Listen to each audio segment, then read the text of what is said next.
Good evening, everyone, and welcome back to the World Online Racing YouTube channel for tonight's Esports Invitational. Hopefully, it's going to be a good showing where we're in a low-stakes environment.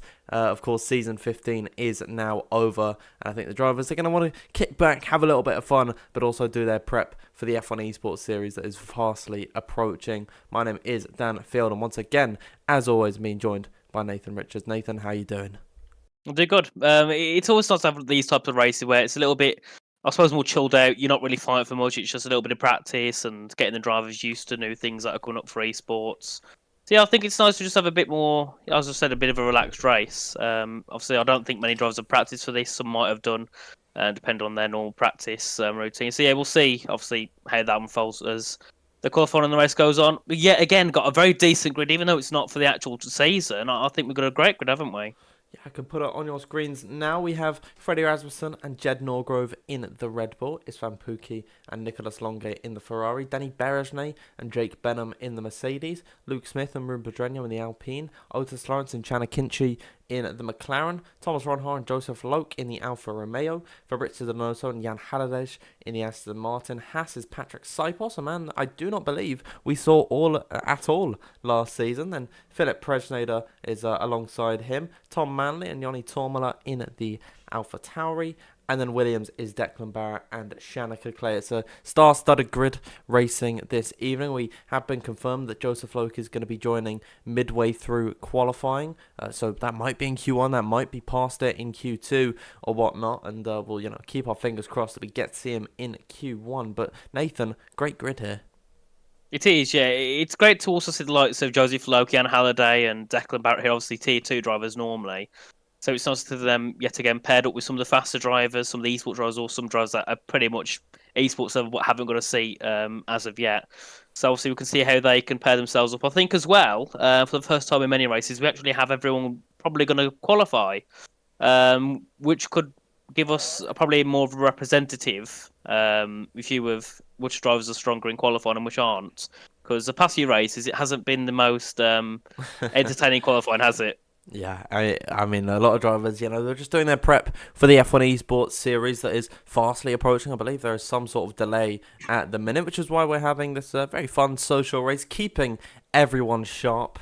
It is good to see. I'll bring you back to our faces, but not for very long, because I'd like to remind everyone of the final standings of WOR Season 15. Jan Ortmeier trounced this championship, winning the title by over 98 points ahead of Nicolas Longue, who finished in second. Lucas Blakely was third on 135 points, and then Otis Lawrence was in fourth. Isvan Pookie, a great showing from him in fifth, and then Alvaro Caraton, I'd say a bit of a disappointing season. He certainly picked it up towards the end of the year. It's sixth place for him. Tomic Paragic in seventh. He missed quite a few races. He's on level points with Jake Benham. Then Fabrizio Donoso is ninth, and rounding out that top 10 is Danny Moreno in the McLaren. So yeah, coming into this one, Jan Ortmeier absolutely dominating the WOR Championship, but of course he is not racing this evening here, and so I think we're going to have a nice opportunity to see potentially someone new at the top. We are. One driver I'm really keen on seeing how he does tonight is Freddie Rasmussen. We haven't seen him, I wouldn't say perform at anywhere near his best in his past few races that he's done here. So hopefully he can get himself back into a bit of form. I presume he just hasn't done much practice. I know he's been doing I think he did some road sport stuff recently, didn't he? So that could also be the reason why he hasn't practiced too much. So hopefully we can see him back to where he normally is. Obviously, I believe, was it the past 4 seasons, he's finished second every single time. So he's one of those drivers, probably one of the most consistent and probably one of the quickest, but in the fact he adapts to every single game quite well. And if we looked at him on screen, he's doing a nice little drift show for us through the second sector. Oh, well, we're not in qualifying at the minute, but I think now that is the perfect segue to bring us all in to qualifying. I will shoot us on over and then spectate Idioto. It's Freddie Rasmussen. For some reason, it doesn't update for me. It updates for everyone else as he comes back into the pit lane. I'm sad that we missed the show, but it's weird that it doesn't update for me. Maybe I'll have to reset my game in between qualifying. Same for Chana Kinchi, who's actually just spun down in what is, I believe, turn number 11. He's gone off circuit there. Hopefully that's not going to happen come race time, but he is Primus for some reason. I remember at the beginning of Oh, it might have been of this season. I think he raced here in Bahrain actually in WOR Tier 1, and he was Nemesis Prime, so I think he really Yeah. likes Transformers or something. But it's good to see him back racing here this evening in the McLaren, but as Primus. Yep. And we've also got, I believe, Ruben Progenio, one of the only ones actually on the lap. He's gone quickest in the first sector. Most people have peeled back into the pits. He's actually stayed out and will either complete this lap or we'll just go back into the pits at the end of this, or you could say flying lap. A lot of drifting through this second sector. This is one of those tracks, it's quite difficult, and the braking zones can be quite harsh around here. So I think that it's normally, if you're good at braking, generally better than anything else, this is probably your track, because you can gain so much time from being able to brake late, especially in corners like turns 9 and 10. A lot of people, you can get your setup probably tailored more towards that section of the track. You might lose time maybe in the first and third sector, but through there you can gain maybe a tenth or two. So obviously we'll be able to see that as well throughout the session of who's quicker in what sector, and then we can kind of have an idea of maybe where they're stronger or maybe where their setups are a little bit more built towards. Yeah, and here's Rumpedrenio coming through the final corner. He'll peel back off into the pit lane. I don't believe anyone is really too interested in setting a time on the intermediates. However, one thing I've noticed is that Patrick Sipos out on circuit in the Haas this evening. He's actually got a bit early. He's jumped the gun on everyone else. He's on a set of the soft compound of tyre. We never normally see this here in WOR, and I'm wondering if he just wants to get as many laps done in the time frame that he has, as Jan Halliday does come to the line. A 1 minute 32.342 is the time to beat at the minute. However, Patrick Sipos is going to absolutely blast past that on his outlap at the minute. He's coming through this very flourishing second sector, one of my favourites to watch. It doesn't make for the greatest of racing, but sometimes when the drivers go side by side through turns 5, 6, 7 and then 8, it's quite a spectacle to see them. They run side by side even in towards turn number 9 and 10, which is suicide really if you're doing that. But this is a great circuit, and it should make for a fantastic race this evening. It should. I think one thing that makes this circuit always better is the fact it's dark. In the lights, the track doesn't look that good, but in the night, with the nice light showing on the track, it is a really great race to watch aesthetically. But coming into the Q1 session, we've got a couple of people out on track. Patrick, we'll see what he can do in this first run. I know last time, at round 1, obviously back when the game started, they were doing 27.9s to get yourself out of Q1. So I presume now it'll be a little bit quicker, but we've had a little bit more time in the game since then. So maybe to get out of Q1, you'll be seeing maybe like 27.8, 27.7, possibly. And obviously, I'm not sure about Q2 and Q3, but I do know Pole last time he was, I think, a 26.9 or a 27 flat. I can't remember exactly.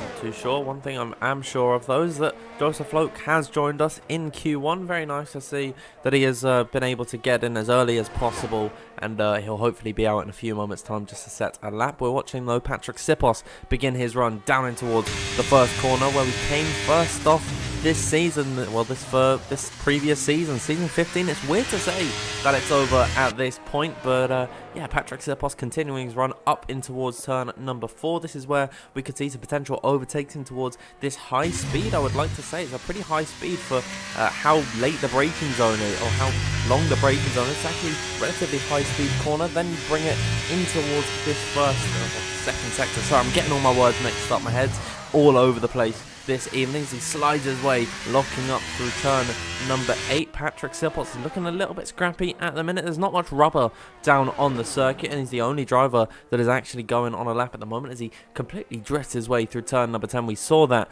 at the beginning of the game, and it has stayed sort of prevalent throughout every single circuit, but especially down in towards turn number 10 around Bahrain. That is where you want to be doing your little drifts, because for some reason it gains your time. But up now through turn number 12, Patrick Sipos on his lap, 6.5 through the second sector. It's decent at the moment. Of course, he's going to be purple. He'll run off the circuit though completely for whatever reason. He's not going to get an invalidation for that, but I don't think Patrick Sipos really is caring all too much about this lap. We'll see what he does as he comes out of the final corner now. He's going to open up the DRS. Never mind, he'll come back into the pit lane. Very odd decision there from Patrick Sipos to come out on a set of the softs and then just return off into the pit lane. Yeah, well, he's wasted himself a set of soft tyres, which I think, I don't think there'll be many penalties or anything given after this because of it being a social race. So I'm surprised he didn't just complete the lap and see where it would have put him. But yeah, so he's wasted himself a set of soft tyres. So if you just get himself to Q3, he's going to be probably a set down, which it's not ideal, especially at the end of qualifying. You want to make sure you can get every single new set of softs you can for that final Q3 session. And I believe as well, we do have a couple of people coming out. I do see Freddie and Nicholas. They're just heading to the pits along with the other Red Bull of Jed Norgrove. So I think now we've hit that point around the 10-minute mark, Dan, where everyone heads out onto track to begin their first proper runs of qualifying. And I think we've got a very interesting session ahead of us, because everyone today, I believe, will be qualifying.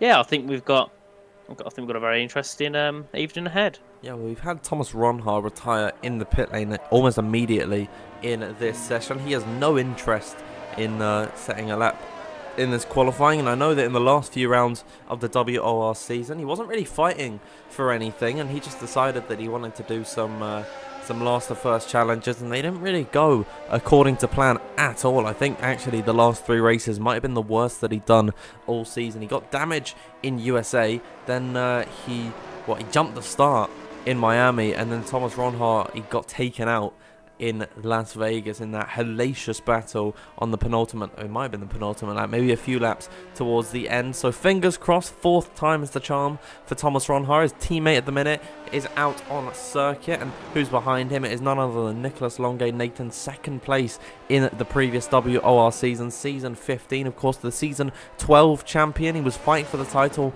in season 14. He's a storied great here in WOR, and I do hope the best for him this evening, as he is the leading soft runner at the minute. We do know that he likes to come out pretty early to set a lap, and we'll see how he's able to set the pace here this evening.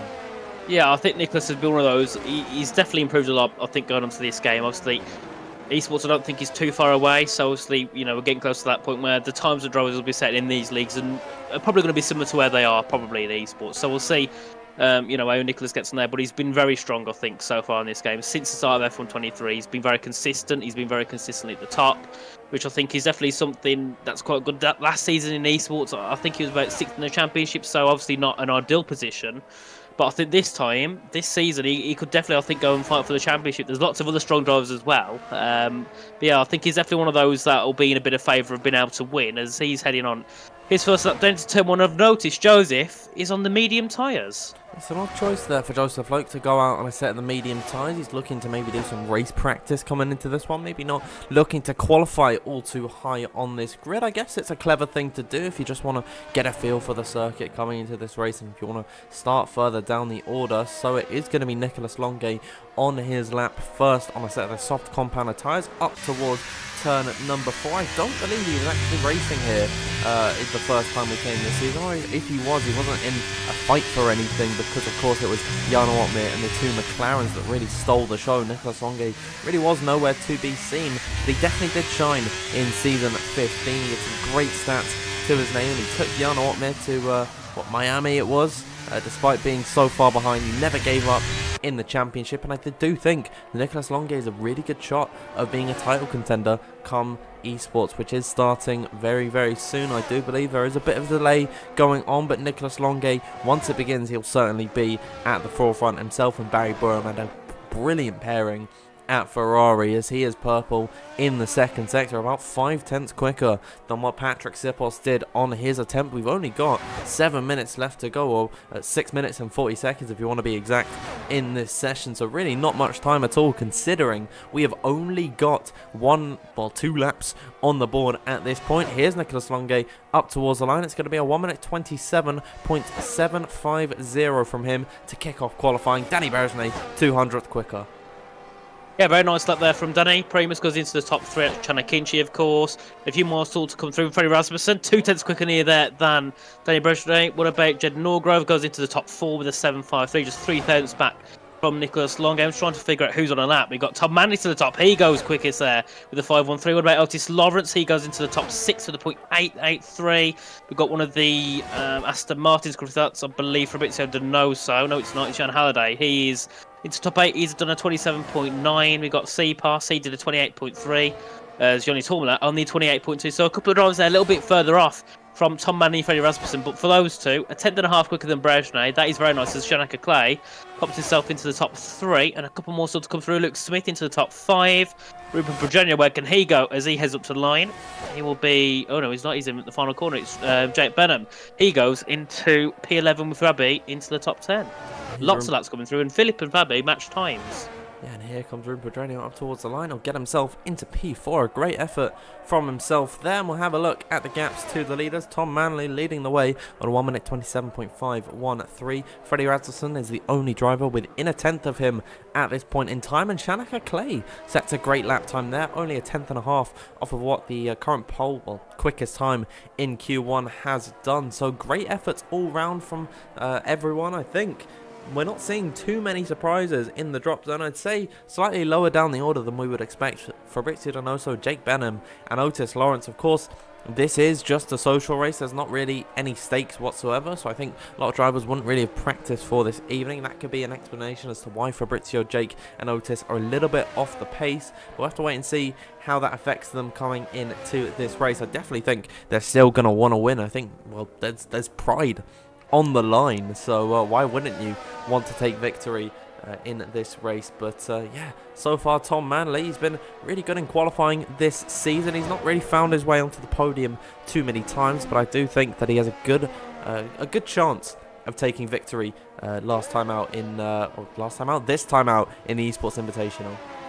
Yeah, Tom Manley, as we said before, very good in qualifying, but he's been a little bit unfortunate in the race. I don't know whether that's to his racecraft or maybe it's just he's been in a spot of unluckiness. But hopefully for him today, he can get himself into a very good position, because he was, I believe, looking for a very good position back in Las Vegas, as well as in Zandvoort a little bit further back. And obviously things went down very downhill for him there at the first corner on both of them. And yeah, I think he's got a good chance. He's shown some great pace at the moment. He's about 1.5 tenths quicker than Shanaka Clay, just a little bit quicker than Freddie Rasmussen, who I think is definitely a driver to expect to see in that, top 5 area of the grid. But for me, a bit of a surprise is Ruben Brezhnev in the top 4. Very nice lap from him, about a tenth and a half back from Manley. Yeah, it's a very good show for the Alpine driver. Obviously, technically, we've got 4 Alpine drivers here, because we got Ruben, Luke, and then in the Haas, we've got Philip and Patrick. So Ruben currently the best of the Alpines, as Tom Manley thinks that, and I think he's rightly to think that, is enough to get himself through to Q2. So we'll see if anyone else, maybe in the top 3, top 4, will also decide to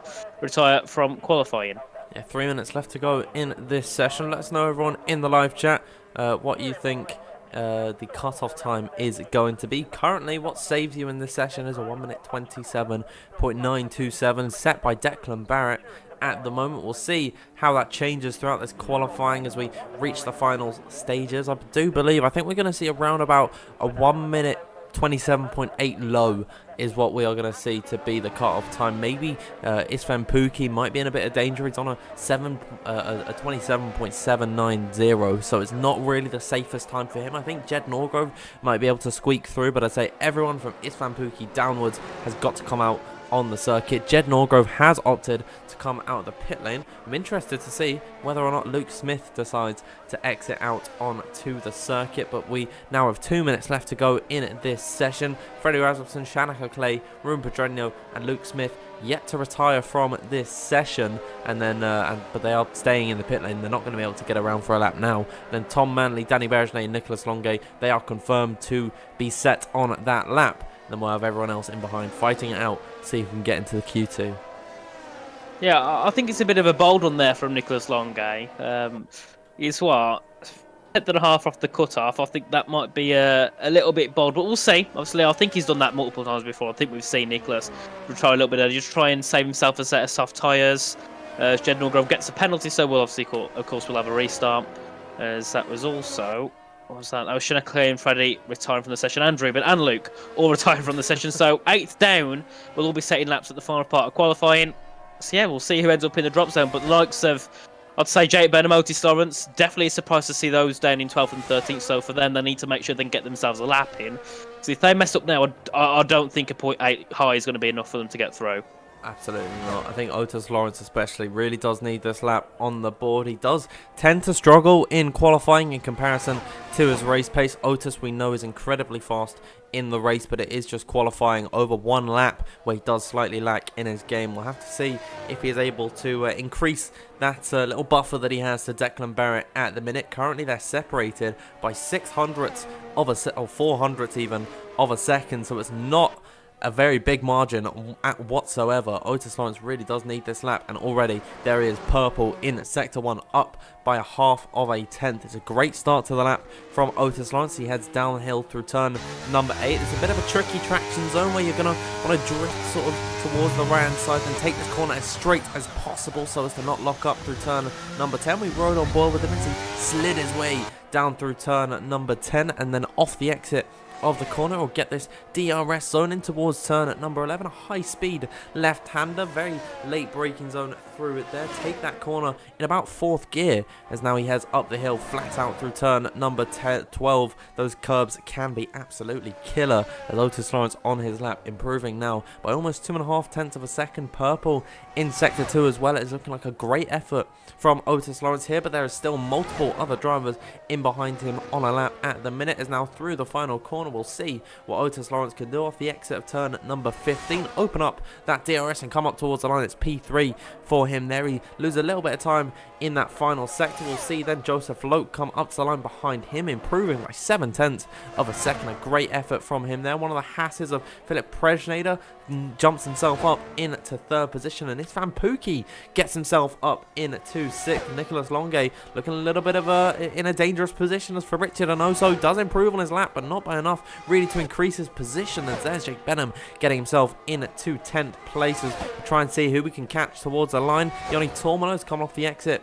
of the final corner. Now Patrick Sipos eliminates Jan Haladej from this session. There's Yoni Tormolo, a P5 lap from him. A great attempt from him there. As there's Declan Barrett to the line. An 11th place for him. And I believe the Chanakinchi was unfortunately eliminated from this session, meaning that Nicholas Longue just about survived in P15.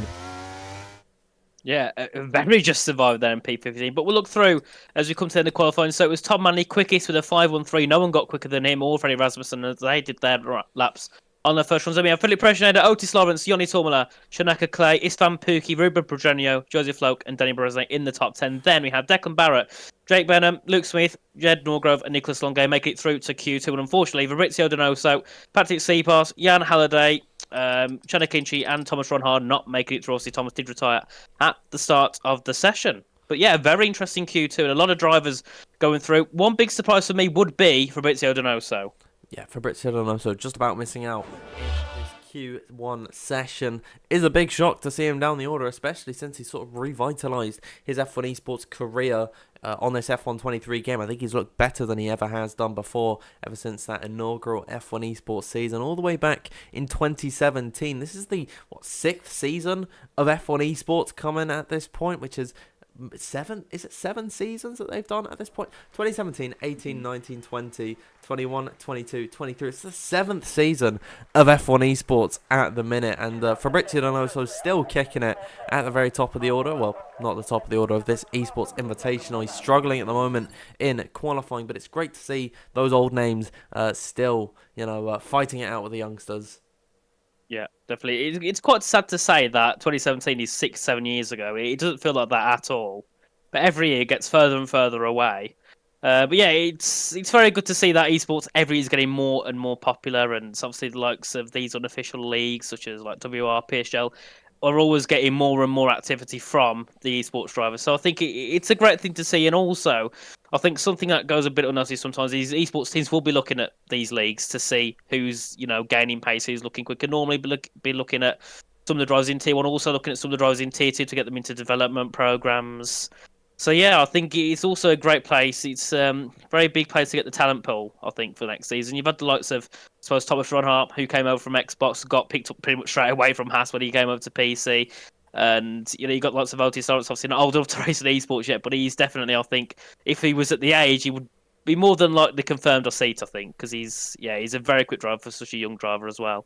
Yeah, Q2 is just about to get underway. We will join you in that session after a quick word from our sponsors at GridFinder.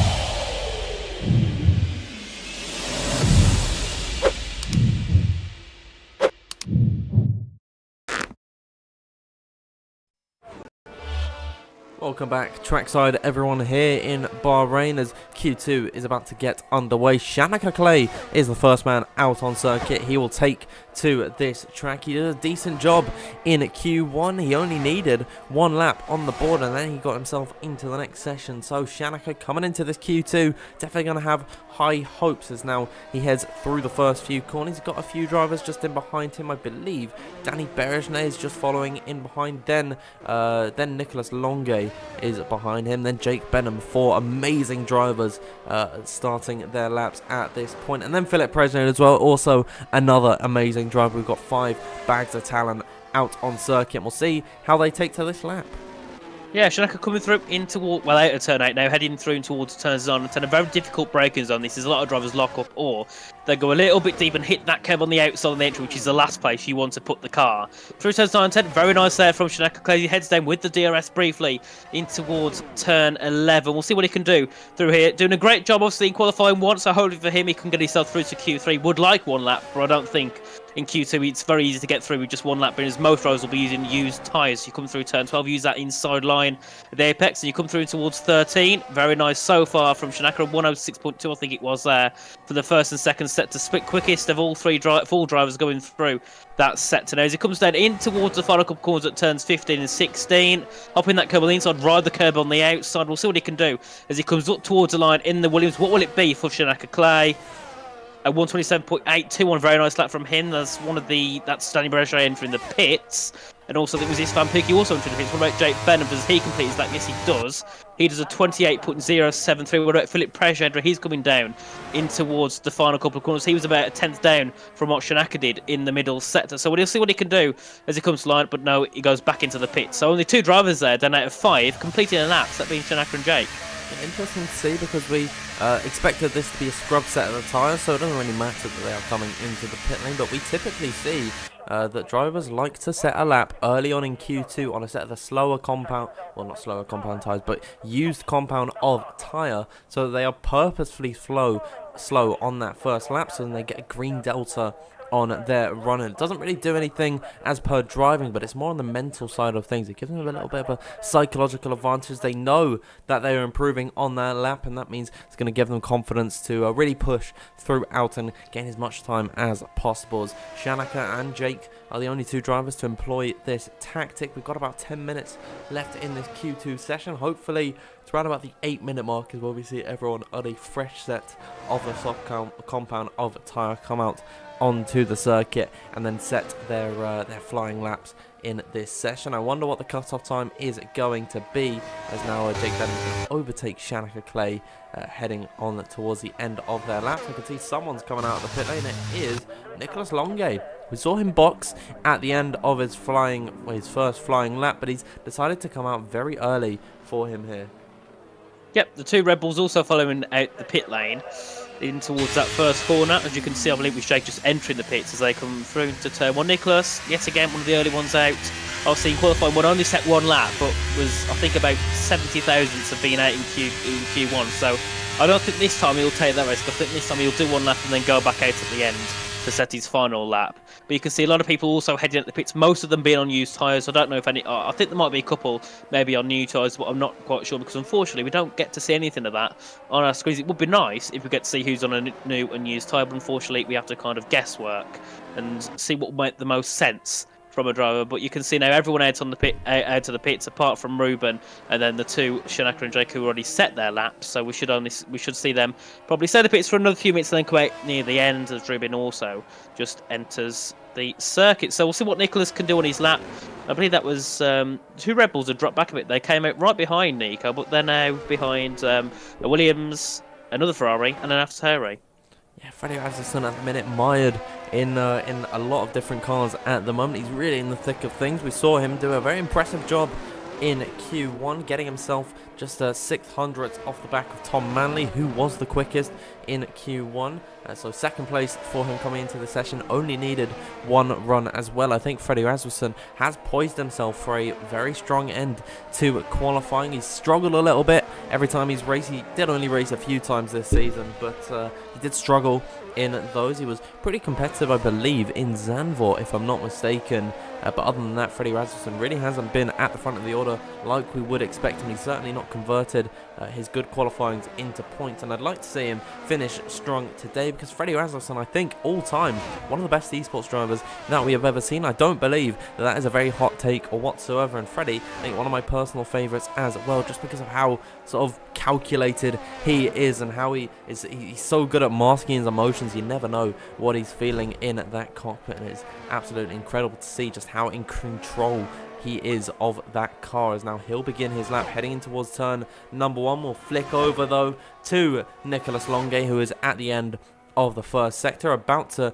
cross over into sector 2. He is purple at the minute. It's not a really difficult time to beat at the moment due to the fact that Shanaka Clay's time was most likely set on a scrub set of tyres, but good signs so far for Nicolas Longuet. He'll certainly see that purple in the top right of his screen and gain a little bit of a confidence boost, so I think Nicolas Longuet, he'll be on for a good lap here as he slides his way through turn number 10.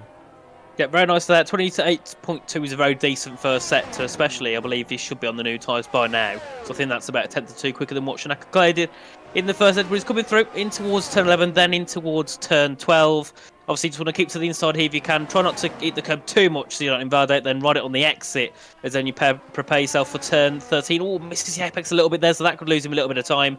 And I believe he was about 4 tenths quicker than what Shanaka Clay did in that first and second. So should be looking for around a 27.4, maybe even 27.3 as he comes through the final couple of corners. Yet again, missing that apex, having to correct the car a little bit through the final corner. And that's not ideal at all for Nicolas Longuet. So we'll see what he can do as he heads to the line. Is it an improvement? Yes, it is. It's a 27.5. And definitely lost time in that final sector. He's about 4 tenths up on Shanaka, but only finished just over 2 tenths ahead of Shanaka. We've got a few more cars come through. So Pookie, 27.619. Deccan Barrett goes into third with a 27.800. Then we have Tom Manley back to the top this time with a 27.390, 2 tenths quicker than what Nicolas Longuet could do. Jed Norgrove into top 4, and Freddie Rasmussen now makes it yet again 1-2 between him and Tom. This time switched around, and Freddie now on the top spot. That's Danny Barishne into the top 3. The 2 Alpines coming through. This is Luke Smith. He's heading at the final corner. We'll see what he can do as Otis Lawrence goes 5th. Yanni Tormala into the top 4. Where can Luke Smith go? He goes now into the top 4 with a 27.533. We've got Philip Preschneider on a lap. He will complete it this time. He goes into... Oh, he doesn't complete the lap, sorry. What about Rupert Pedrano? He goes into 4th as well. So Alpine, Dan, very strong showing in that the start of this Q2 session, 4th and 5th.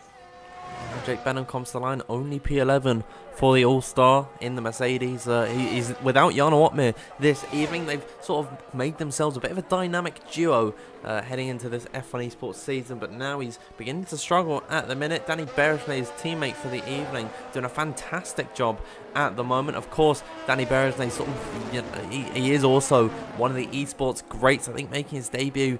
Was he in 2017? Certainly in 2018. It was making waves. He's been the ultimate team player, I think, all time. Of course, he was in the Mercedes alongside Brendan Lee in his 2018 championship win. Then he moved over to Alfa Romeo, and he was with Jarno Opmeer when he was winning the title back in 2020. Jarno Opmeer's first title win. So Danny Bereshne is one of the greatest all-time team players, and I think Mercedes this season, F1 Esports, is such a valuable asset to them. And P3 at the minute, you know, he's showing that he could be as old as he can be, but he's still going to be in the top 5 of qualifying. Danny Bereshne, such an iconic name, I'd say, in the F1 Esports scene. Great to see him in 3rd place at the minute, but it's still the Freddie Rasmussen and Tom Manley show here, topping Q1 and Q2 themselves, just the other way around.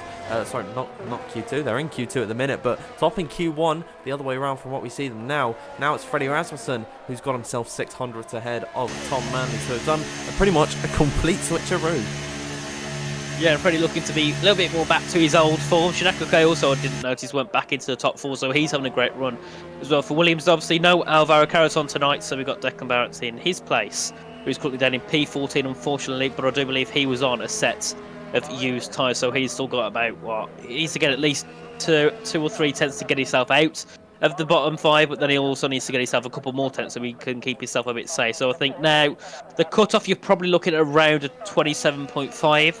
I think, to get yourself through to Q3.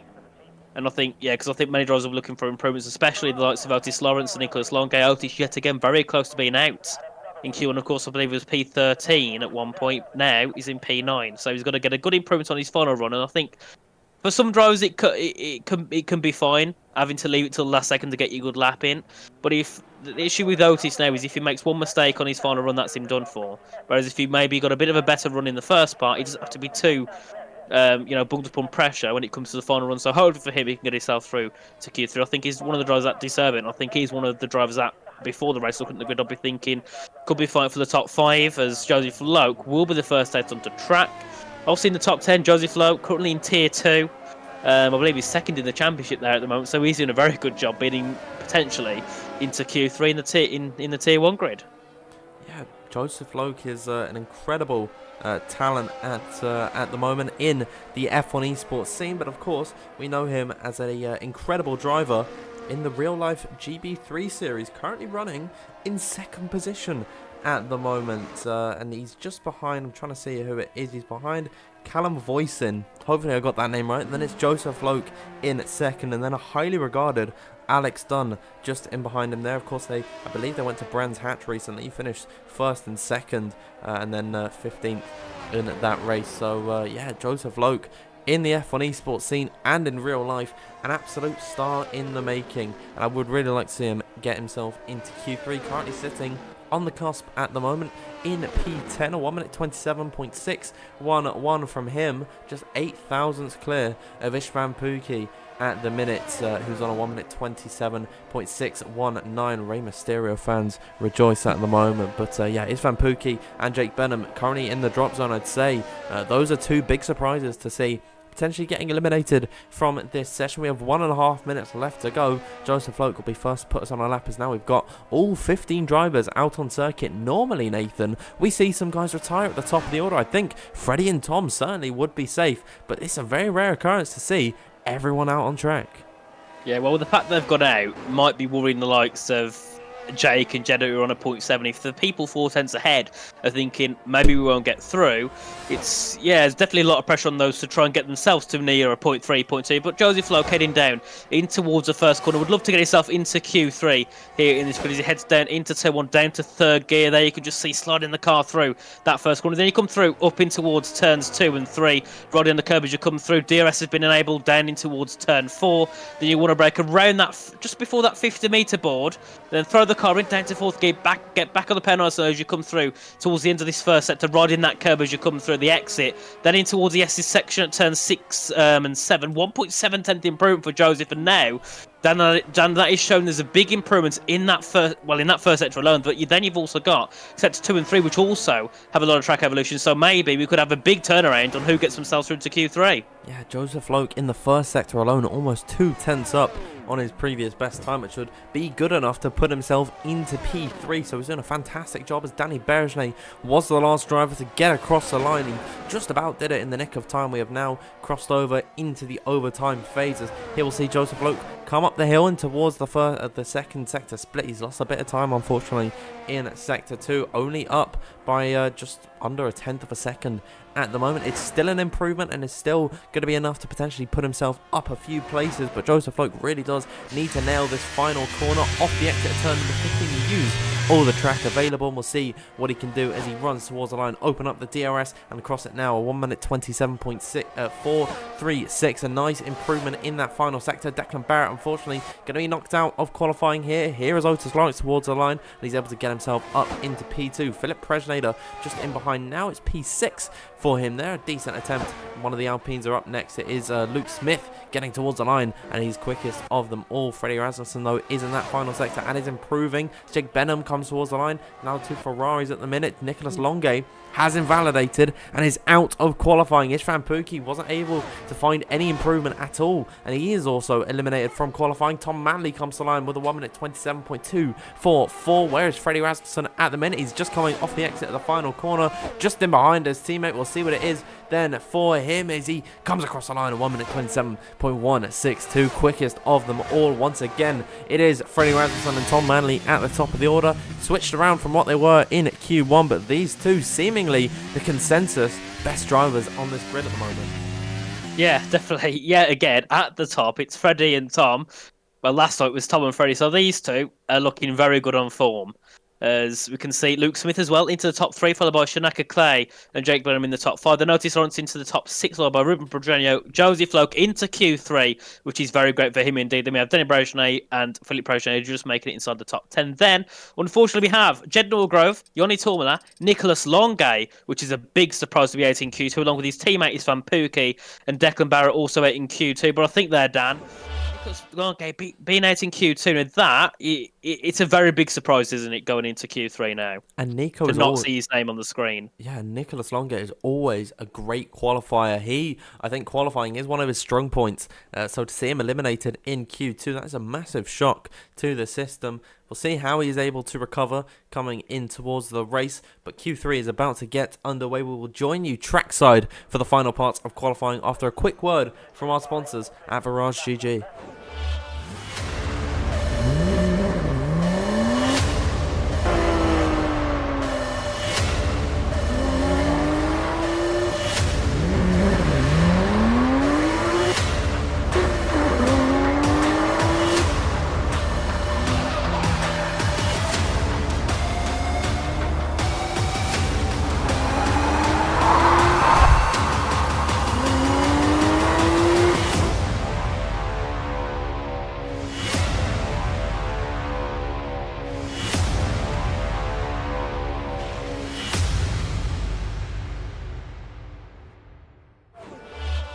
Thank you to our sponsors at Virage GG, who are running currently a giveaway in the chat at the minute to one lucky winner out of 600 people watching at the moment. You have a chance to win a brilliant pair of high quality sim racing gloves if you correctly guess the top 5 in Q3 in order. And you can be, the closest to getting that will win a fantastic pair of gloves. Sorry, this is unscripted, so I'm just waffling all over the place. But if you guess the top 5, you have a chance to win a fantastic pair of sim racing gloves. And Nathan, I think if we were in the live chat, we'd be typing out our answers right now.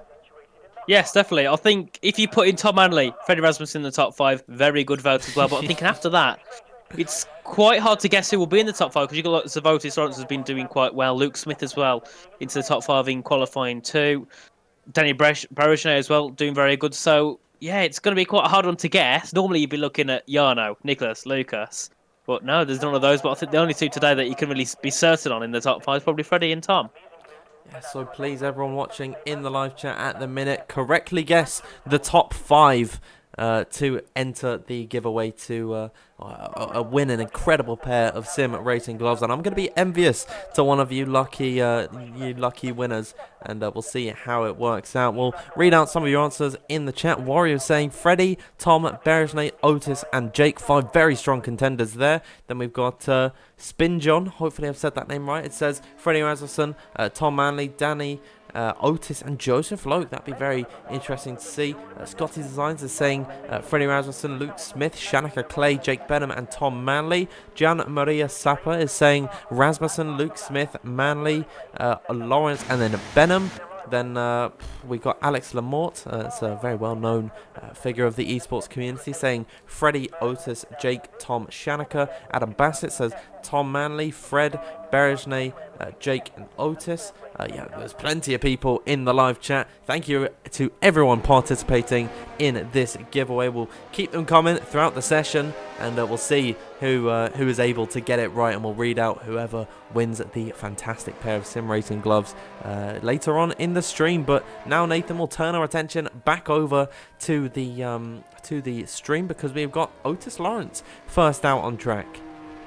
Yeah, obviously Otis, I don't think has been first out on track at all yet in these past couple of sessions, but he's first out on track this time, followed by, I think it's Jake and then Josie. So we'll see what he can do. Obviously Otis did very well, I think both times in Q1 and Q2 was nearly out after his first runs, but then his second runs he bounced back up and put himself into a decent position to get him through. So hopefully for this time he can get himself a decent first run and a very good decent second run. Also I think Philip Pressure as well doing very good to get himself through into Q3. I think a couple of times he was nearly out of Q1, then he was nearly out of Q2. Obviously didn't get a lap in until the final couple of seconds in Q2.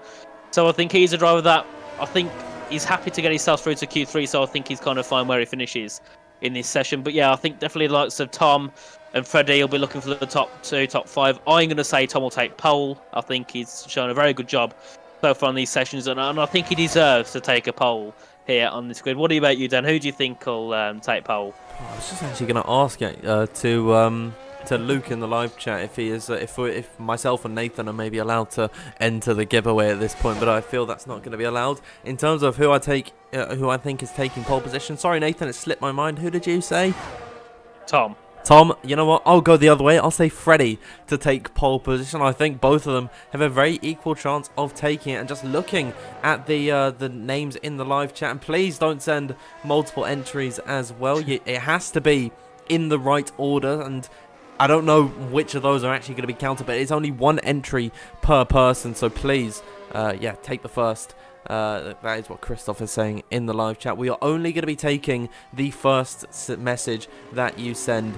We'll get back to qualifying. Otis Lawrence on his run at the moment, coming up the hill in towards turn number 9 and 10, where most drivers are going to be drifting their way through in. Here he's counter steering off the exit of the corner, and somehow he's gaining time. Otis Lawrence on a flyer at the minute, heading down in towards turn number 11. It's the end of a DRS straight, but I don't believe we're going to see many overtakes through here. You take it in 4th gear, then you're immediately flat on the power off the exit, completely flat out through turn number 12, where the curbs used to be killer. So 1 minute 5.950 for Otis Lawrence at the end of the first and second sector. He's looking like he's on a very strong attempt at the moment. Now in towards the final braking zone at turn number 14, and then off the exit through turn 15. A lot of drivers come a cropper through here, slight mistakes through that final corner. It's so simple that you overthink it and take it wrong, but Otis Lawrence will lay down the gauntlet with a 1 minute 27.567.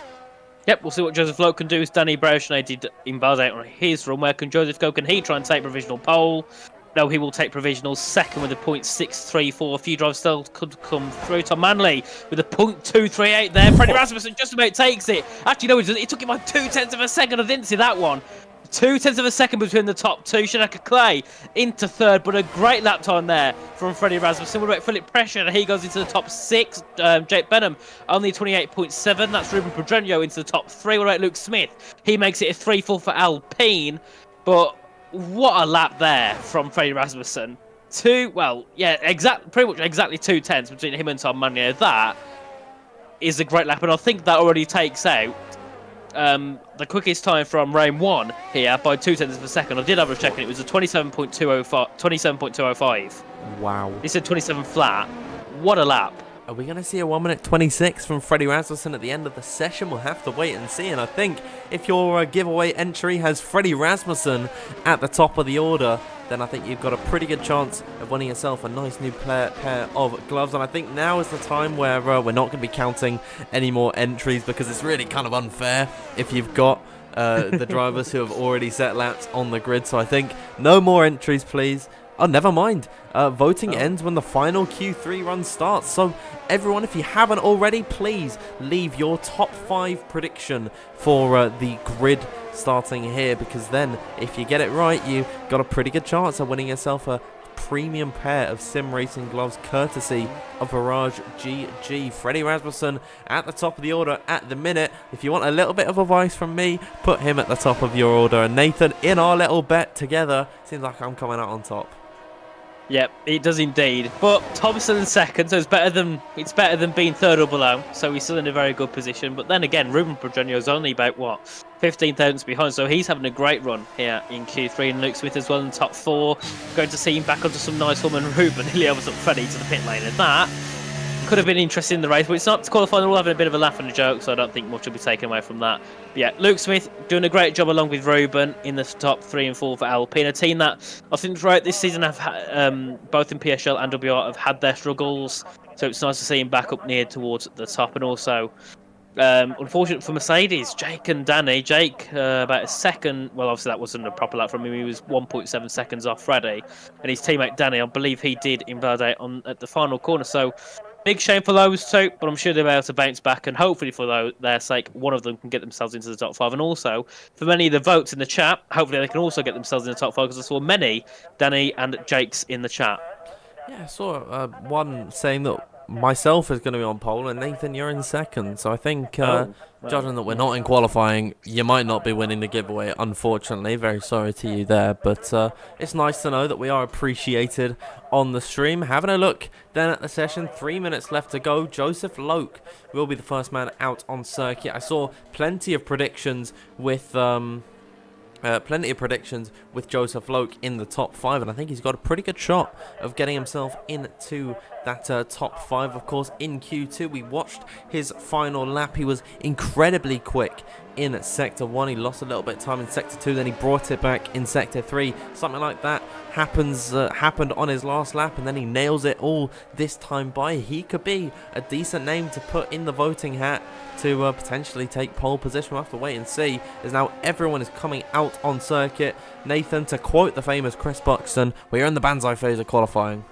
Yes, definitely, and I think this is always the best part of qualifying, and to me, normally one of my favourite parts of the evening. The race was interesting, but for me, it comes down to the qualifying where it matters, the tenths of thousandths of a second in the lap times, and Joseph is one I would be putting in the top 5. Some people might disagree, but I think, give him a benefit of the doubt, he's a great driver, he's performed very well, so I think he's definitely worthy of a top 5 position. We'll see what he can do as he, he'll be beginning his lap in about 30 seconds. So he's just coming through out of turn 10. But I think also Shanaka Clay doing a very good job as well for Williams, the lone Williams here in Q3. And I believe at the moment there's only 2 teams that have got both of their team, both of their drivers through, which is Alpine and Mercedes. Normally we see, well, at least one Ferrari in the top 10, don't we?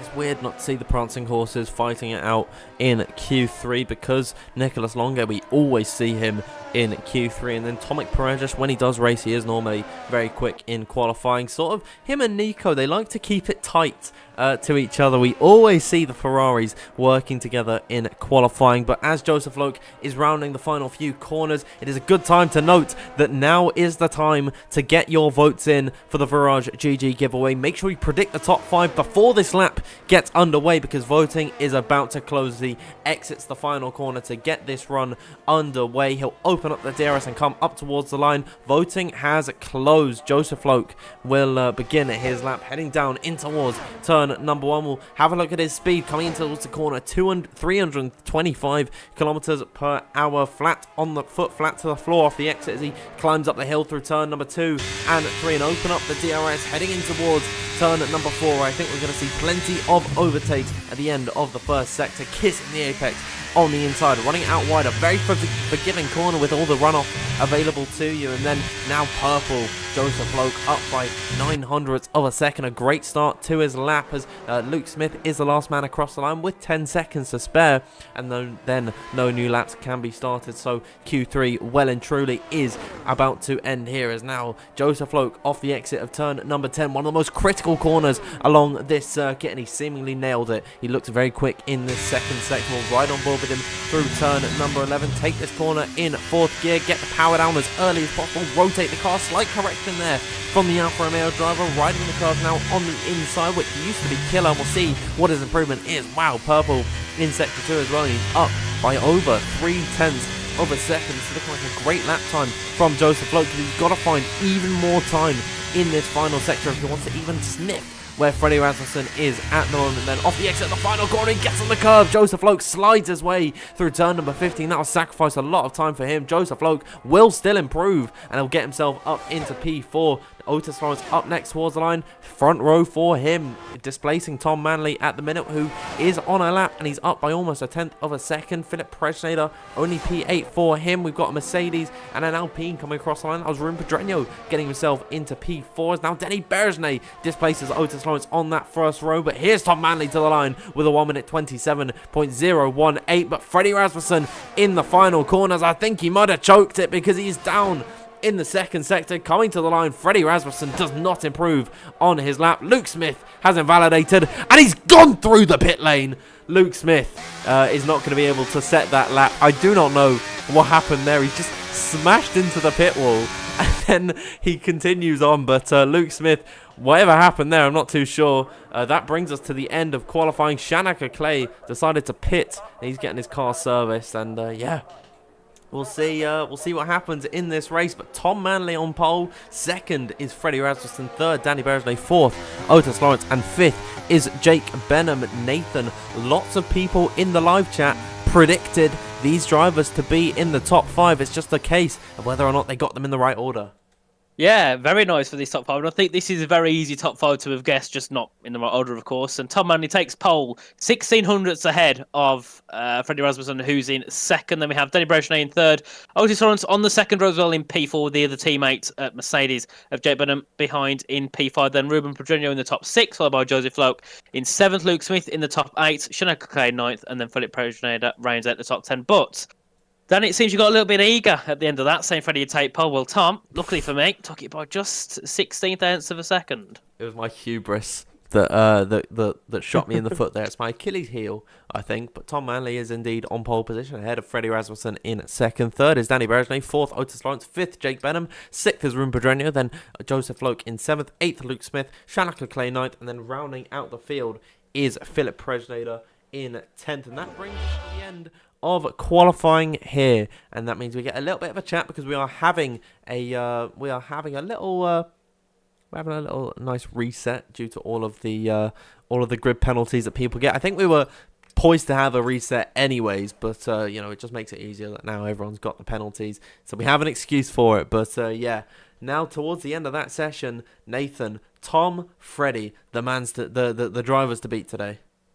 Yeah, absolutely superb performance. I took first and second. I believe then it was about a 10th back to Danny in third, who yet again, he's done a great job to put himself onto the second row along with Otis, and then obviously Jake just behind to help his teammates at Mercedes. But unfortunately, it seems I did curse Alpine a little bit. I was saying they did well in third and fourth. Unfortunately, they come at the session in P6 and P8. But a couple of drivers I want to keep my eye on going into the race is obviously Freddie and Tom at the top, and then I want to look at Thomas and Nicholas. Obviously Thomas at the back of the grid and Nicholas in the mid pack around P13. I'm very intrigued to see what kind of strategies they go for, starting from some, for them, unusual parts on the grid. Normally you'd see those two being in that top 5. Normally you'd see them probably first and second at some points. But yeah, it's they're going to obviously try something a little bit different to normal. Thomas needs to figure something out when he starts from last, because every time it's failed. The first 2 times it failed terribly. Then the third time it nearly went well. He nearly took a victory in Las Vegas, but then unfortunately a fuck-up pile up at the final corner ended up him finishing DNF'd in last. So yeah, hopefully it can go well for him tonight. Bahrain's been a decent track for him, I think, in the past. I believe in Esports here, he was running for second, and unfortunately he got spun round, I believe it was by Freddie, down at turn 6. Oh dear, maybe a little bit of a rivalry coming into this race. We'll have to wait and see what happens. Of course, they're starting at completely opposite ends of this field, and I'm actually going to look into season 14 if we came to Bahrain, because that was, of course, Thomas Ronhar's championship winning season. I'll see if he actually did take victory, if he did a good job around here, because I'm pretty sure he wasn't here for the first race of the season, and unfortunately he didn't actually do all that well in his championship winning season around Bahrain. It was actually it was the second lowest finish of that season. He took 6 points, so what's that?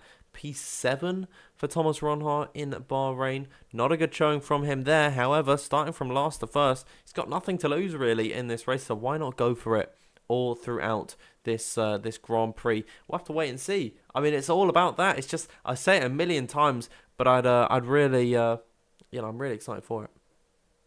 Yeah, definitely. I think we've got a very good race ahead of us. Obviously, as you said before, it's an invitational, so a little bit more laid back, I think, for many drivers. Not going to be practicing too hard and not going to be sweating too hard, of course. I'm just going to get myself back into the session. Hopefully, within the next 5-10 minutes, we can get ourselves underway. It's just depending on how quick people join the lobby. And I'm joining the lobby myself at the moment. And I think we've got about 16 drivers in, so yeah, not far away at all before we start the Grand Prix. And I think, well, Dan, who's going to take the lead in turn one? Do you think it'll be Fred? Do you think it'll be Tommy who will keep it, or do you think Freddie might be able to get himself into the lead?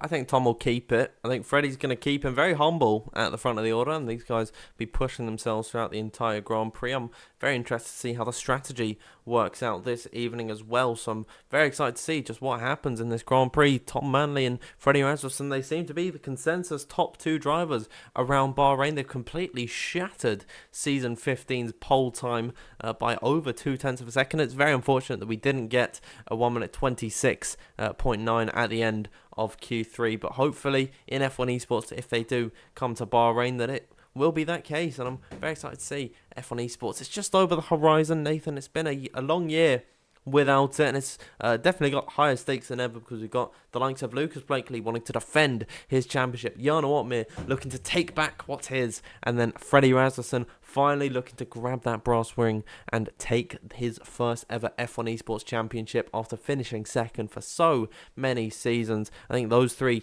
going to be the ones to watch out for in F1 Esports. We have 19 drivers at the minute. Who are we missing? We are missing Nicolas Longuet. We're going to name and shame him. Well, I think he might have just joined, so I think we'll let him off. But Ruben, Nicholas and Joseph, they all need to get in their cars, and then we can get this race underway. Yeah, I think going into this season of esports, I think we're looking at probably one of the most competitive we've seen. I think, just thinking of names off the top of my head, we've got the likes of Jarno, Lucas, Thomas, Brendan, Barry, Nicholas. I think I don't know if I mentioned Freddie, but Freddie. That's at least 7 drivers who I think have all performed great and have had championship-winning drives throughout, the last few throughout the last season of league racing. So I think we're probably on for probably the most competitive season. And also, you've got to think of the teams. You've got McLaren, you've got Lucas, and I don't know who else is actually racing for them. I think Danny's at McLaren now. You've got Ferrari, Nicholas and Barry, who I think are going to be a great team. You've got Thomas and Brendan over at Alfa Romeo. There's some very strong alliance. So I think the constructors as well is going to be very close. I think, it could be even closer than ever. Obviously, we look at last season, I think it was going into the final round. I think there's about 4 drivers separated by about 20 points. Yeah. Hopefully, we can see something like that again this year. Yeah, I didn't watch too much F1 Esports last season, but I think just the hype that's been built around it, so exciting coming into this season. I'm really looking forward to watching it. Whenever it does start, LAN is also going to be back. I do believe that is the case, which I'm so excited for. I mean, really, there was no excuse for last season to be online. I think it needed to be LAN, and now it is. And we're finally going to maybe put some stuff to bed that has been a source of controversy in the past few F1 Esports seasons and in league racing. I mean, a lot of people know on Twitter what we're talking about, but hopefully that's all put to bed come F1 Esports. And I'm really looking forward to this season because just this F1 23 game has been so much more enjoyable, I think, for everyone in terms of driving and commentating and racing. It has been so much better than it has been in the past. I'd say 2 game cycles. I think F1 2021, pretty good game. F1 2022, terrible. I hated it. Yeah. I really did. And F1 23, so fun to watch and so fun to commentate over and actually drive as well. I enjoy racing with my friends, and I'm really looking forward to it. As just seeing in the live chat. Rough. Yeah, we've got we have got some news. Christoph saying nobody guessed the right answer, but Adam Bassett was the closest, and he will be taking home a pair of Virage GG PB1 sim racing gloves. Congratulations, Virage. Make sure you contact WOR on Twitter or on Discord, and you'll get that pair sent to you. But really well done to yourself there. Yeah, I just saw a chat saying that I look 13. I don't know why my camera's done me so dirty at the moment. I actually do look a lot younger than I normally do. I need to get rid of the blur in the background. I think that's what's doing it. I think you're too far back. You look tiny at the minute. I was noticing that. Yeah, I'm taking up all the screen, and then you look tiny. But if you didn't know already, the race is about to get underway, and we are readying up. We're supposed to put an ad on for Next Level Racing, but I'll do it after the race is done, so I don't get in any trouble with anyone. But we'll see what happens in this race. Nathan, I'll bring it over to the game scene, and we'll see what happens. This is kind of the awkward stage where we have to keep on talking and then just wait for the race to start. Yep, it's always been the same. I think I'd rather have this bug than many of the bugs we had last game, and hopefully we don't get held too long. Sometimes you get hold for 5 seconds, sometimes you wait a minute and you start to think, oh no, is there an issue with the lobby? Dan's gonna run away quickly and then come back to us. I can see him just peering away at the camera, and he's back. There we are. Hello, Dan. That was a bit of a risky move to run away from the mic. I know. Well, I muted it, so I don't think anyone actually knew. But I just went to get a drink because I chugged all my water in Q1 and Q2. So I've just gone and pulled out a can of Coke, and I'll open it now for all of you to hear. There you go. So I'll keep hydrated in this race as we are about to get underway. Here we are, Tom Manley on pole position ahead of Freddie Rasmussen for the Esports Invitational around Bahrain. 5 red lights and they're off like a shot, heading down in towards turn number 1. Tom Manley gets a good run in towards the first corner. Freddie Rasmussen looking to try and put pressure on him as they're weaving away down the straight. Otis Lawrence and Jake Benham looking to do battle for 4th position. In behind, the 2 Alpines also scrapping for P6, but at the front of the order it's Tom Manley leading the way from Freddie Rasmussen. Those two on a set of the soft compound tyres are going to be blitzing away from the field. Further back behind, they're still scrapping out 2x2 Noah's Ark style. Otis Lawrence looks to have had a bad run down through turn number 4. Ruben Pedreño is going to capitalise on that. Got up the inside through turn number 5 and make that move stick. Ruben Pedreño, a great start from him.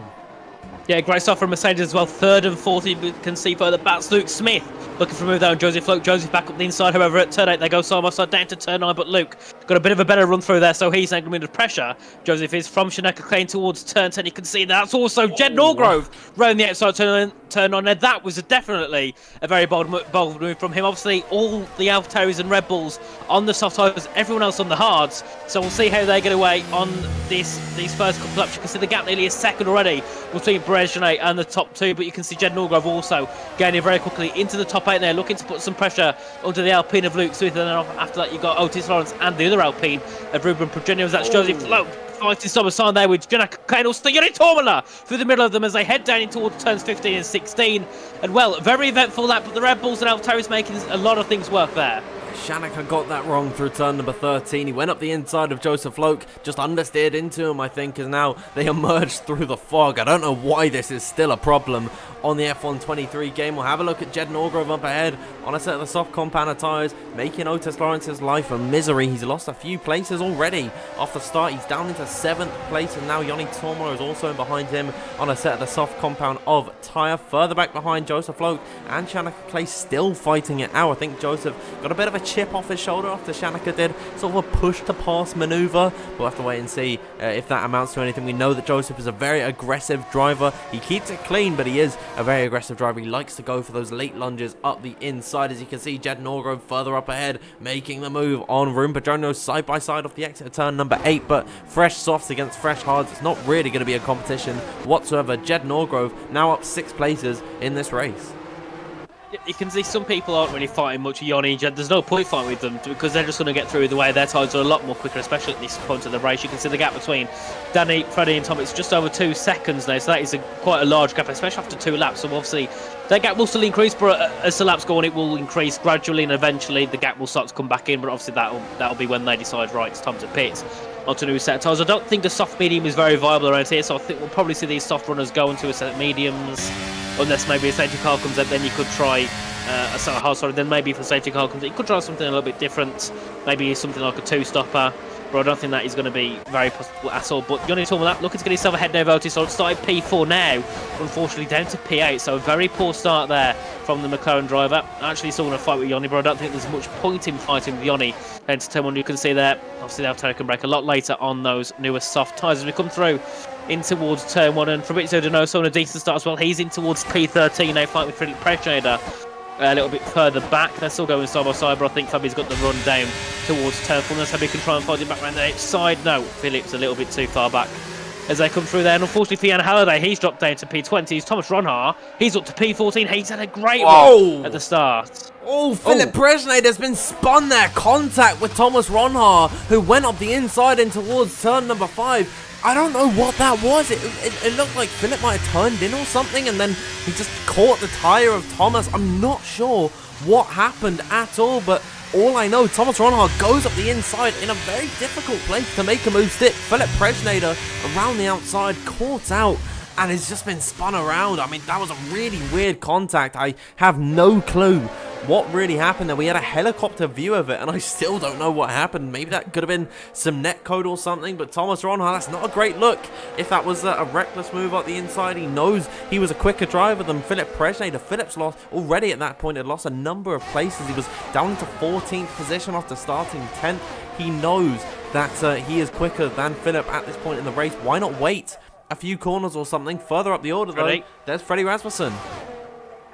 Yeah, going for the lead. Sorry that to cut you off, Dan, but I don't know if you were going to catch it as we head down to turn 1. And also, Jed Norgrove looking to get himself ahead of Jake, and they're going to go 3 wide into the first corner. And you can see there the two Mercedes working well to try and defend from the Red Bull drivers. They come through.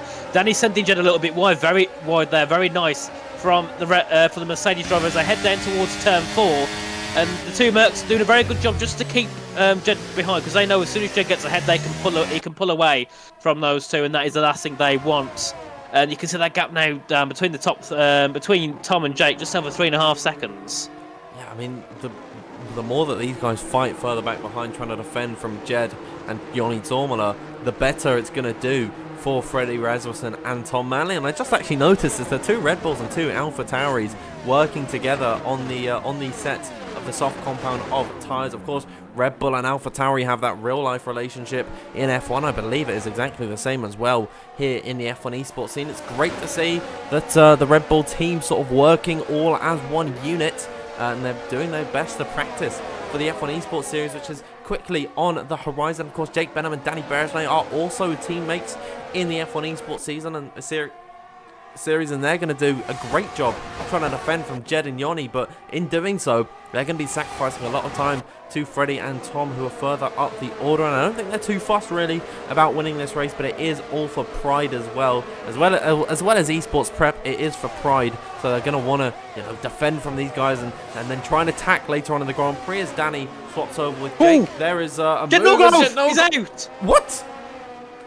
He went side by side with Ruben into turn 1. Jay went to the inside. Ruben then went to go to the inside as well. Ruben straight into the back of him. And oh no, we've had a bit of an issue with the lobby maybe. Yeah. Because we're migrating host. Lobby's oh no. Jed's still going. Yeah, Luke's out, unfortunately. Wait, Jed's not going. Yeah, Luke Smith is gone.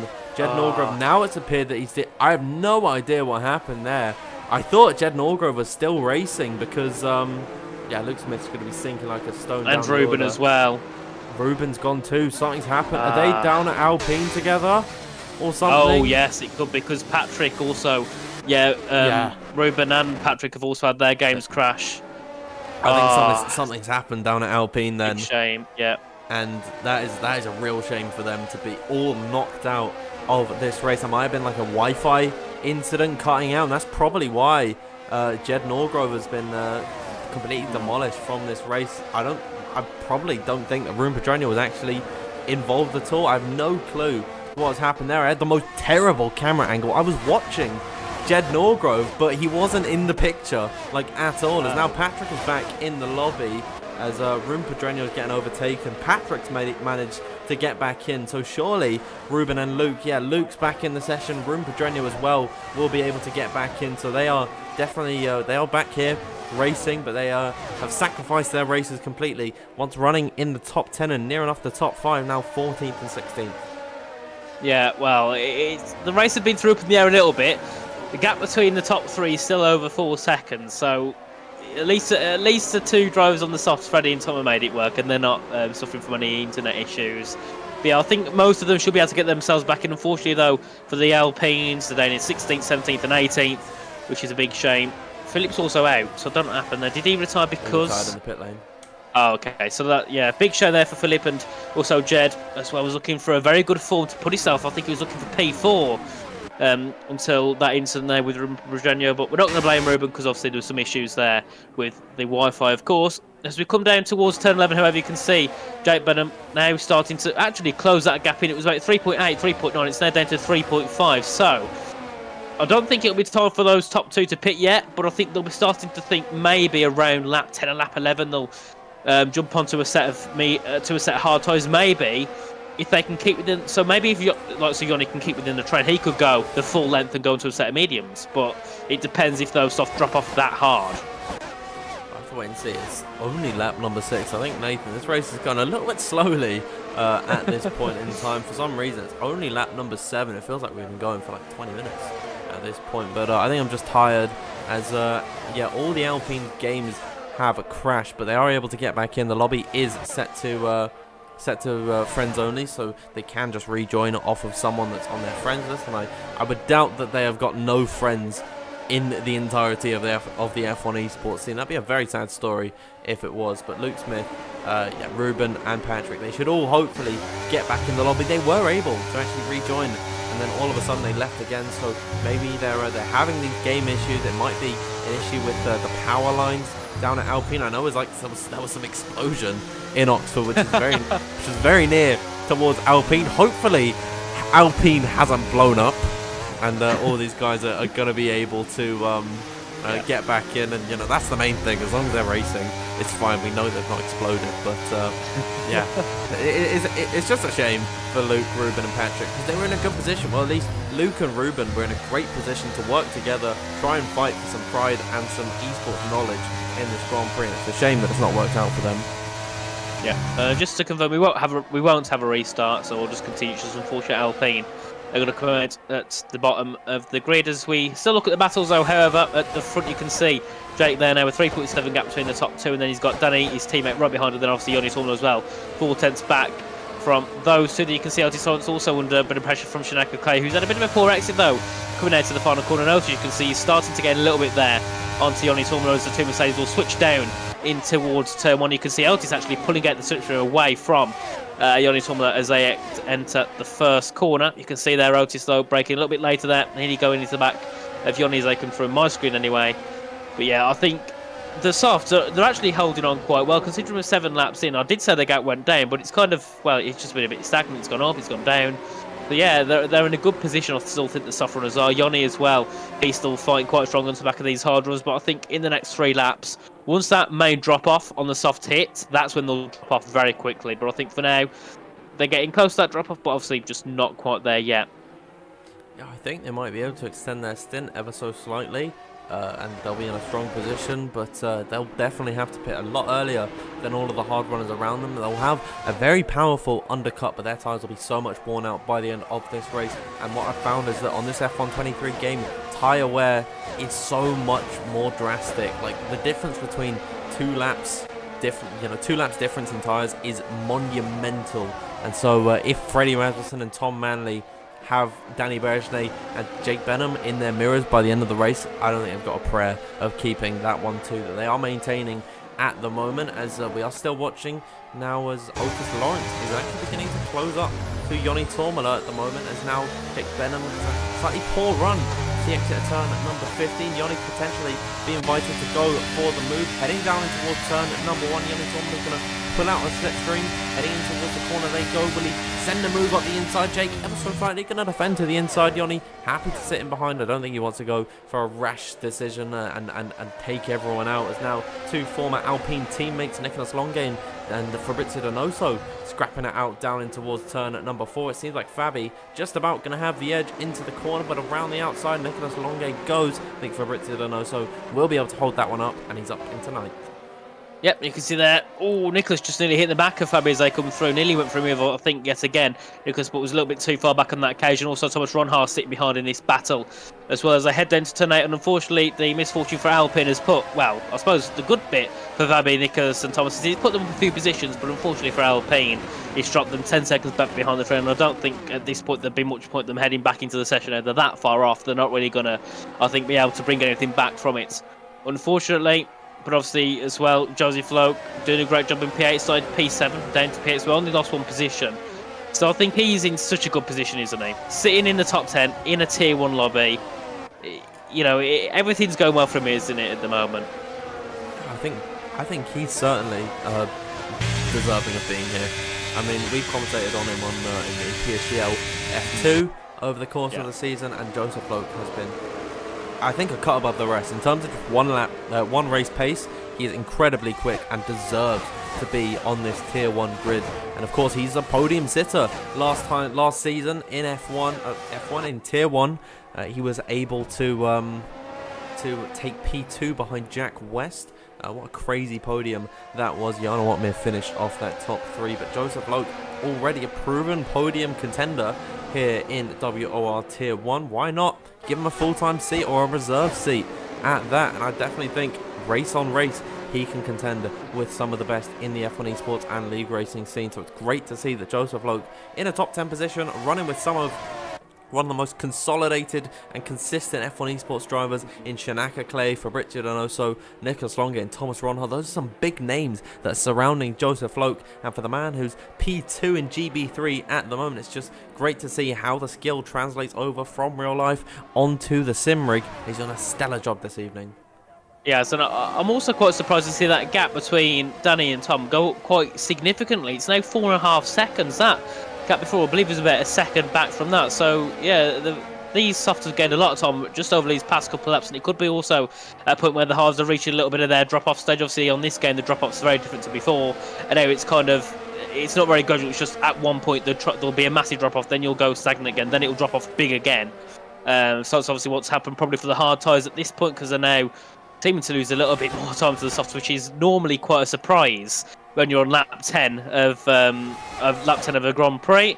But obviously at the moment, I still think these guys on the softs are in such a good position. And I think before, around some tracks, there's not much of a gap. I think it was at China we commentated there before. There wasn't much of an advantage, but here the gap on the advantage between the softs and the hards is such a big gap.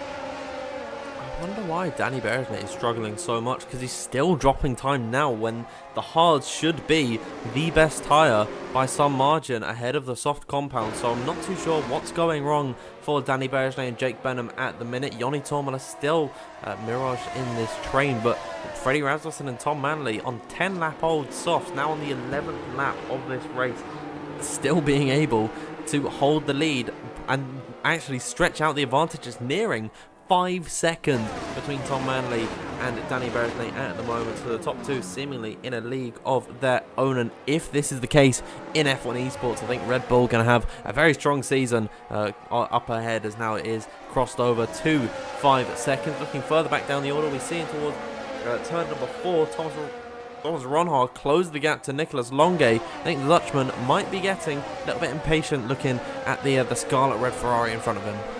Yep, definitely started last. Now into P11, would like to at least take away 1 point from this Grand Prix. And I think, depending on how it goes for pit stops, if he makes it right, he should be able to get himself a couple of positions. But looking back at the front, you can see Jake Benham closing in on his teammate, and you'd be thinking, now, if Danny's struggling, do they swap the two do they swap the two drivers and put Jake ahead and help him try and close that gap down to Tom?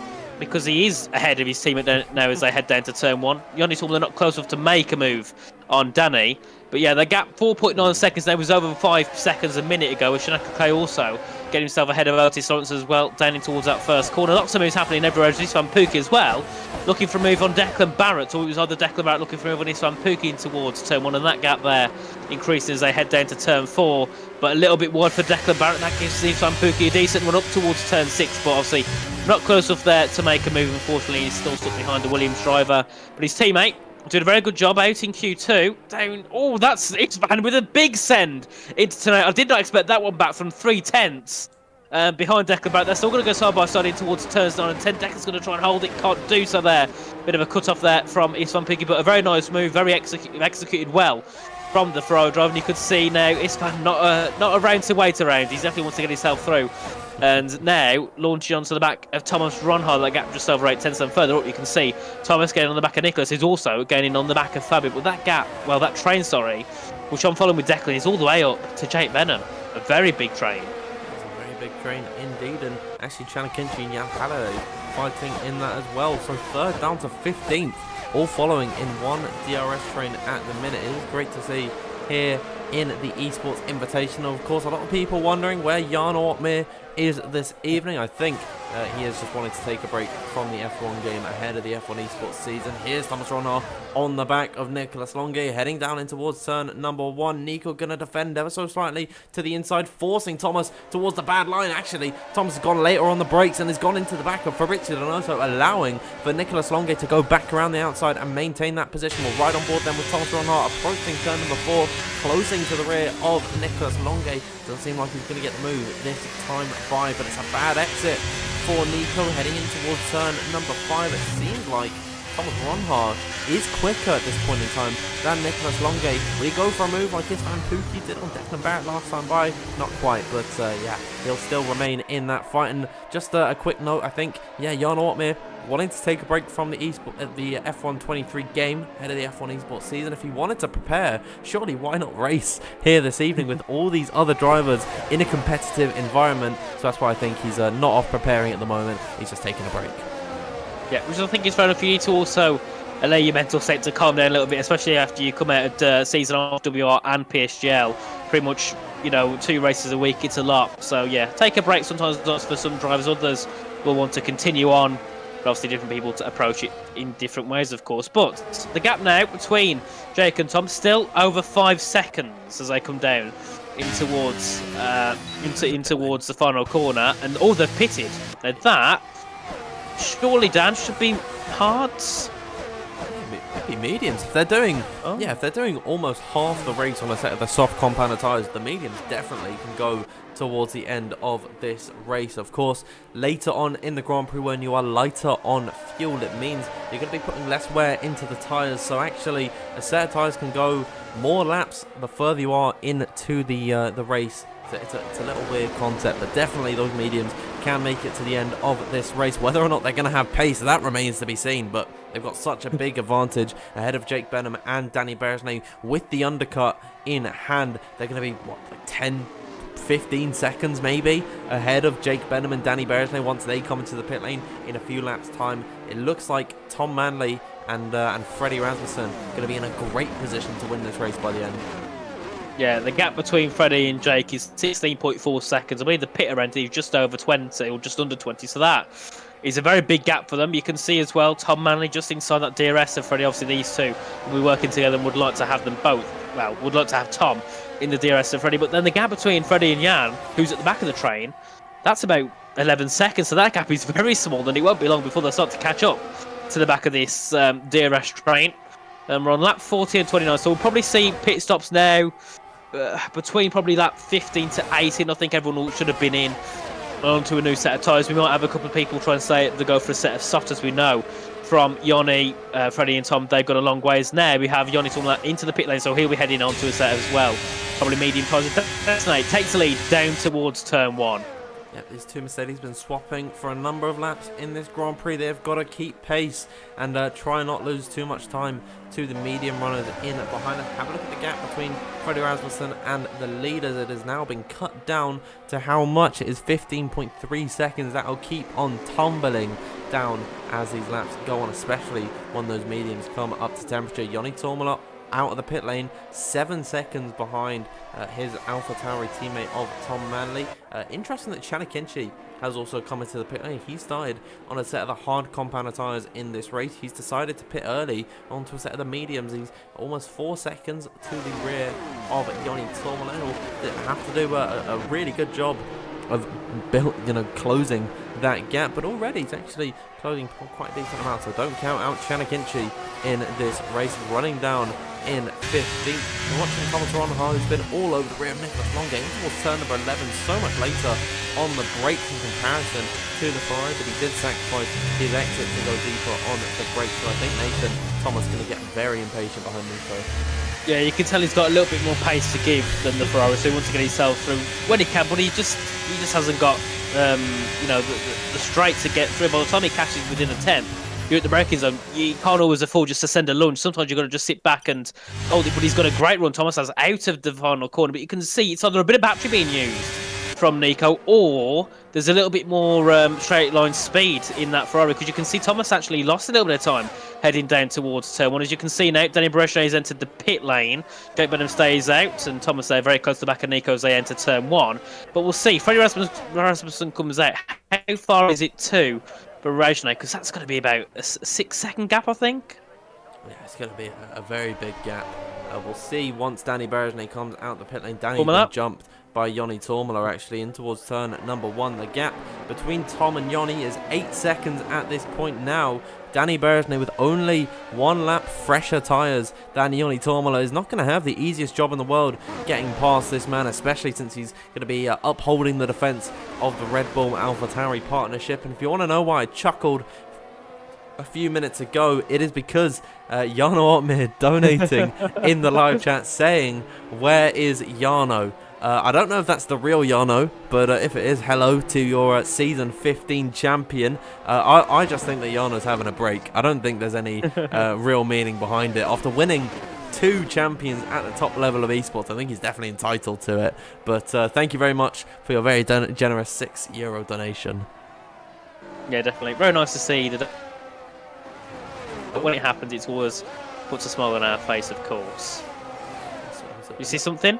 Yeah, no, sorry, there's a bit of lag on, I think on my end actually. Is now Otis Lawrence at Shanaka Clay, sorry, coming into the pit lane. Only a little bit of lag on my end, sorry, I got scared there.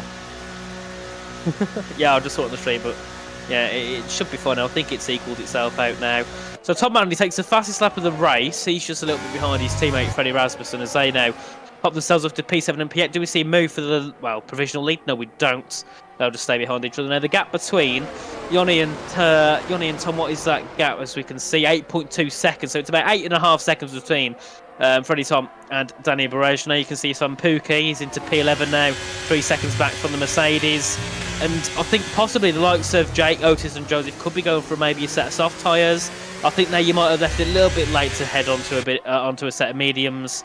Yeah, for them, probably a set of softs are on the horizon. I think definitely like to Thomas Ronhaar will be wanting to go into a set of softs because he's only 7 seconds ahead of Freddie Rasmussen. Yeah, you got to go for the softs at this point. We're on lap number 17 of 29. And Nathan, we have got celebrities in the chat. We've had Jan Ortmir donating a very generous €6. And now we've got Formula Esports Newser, a rising YouTube channel in the F1 Esports scene. The man with the smoothest voice in the land. I think Brendan Lee commented on that as well. But great work from him there, and it's good to see him talking in the live chat. But yeah, Formula Esports News, shout me out please, it'd be very much appreciated.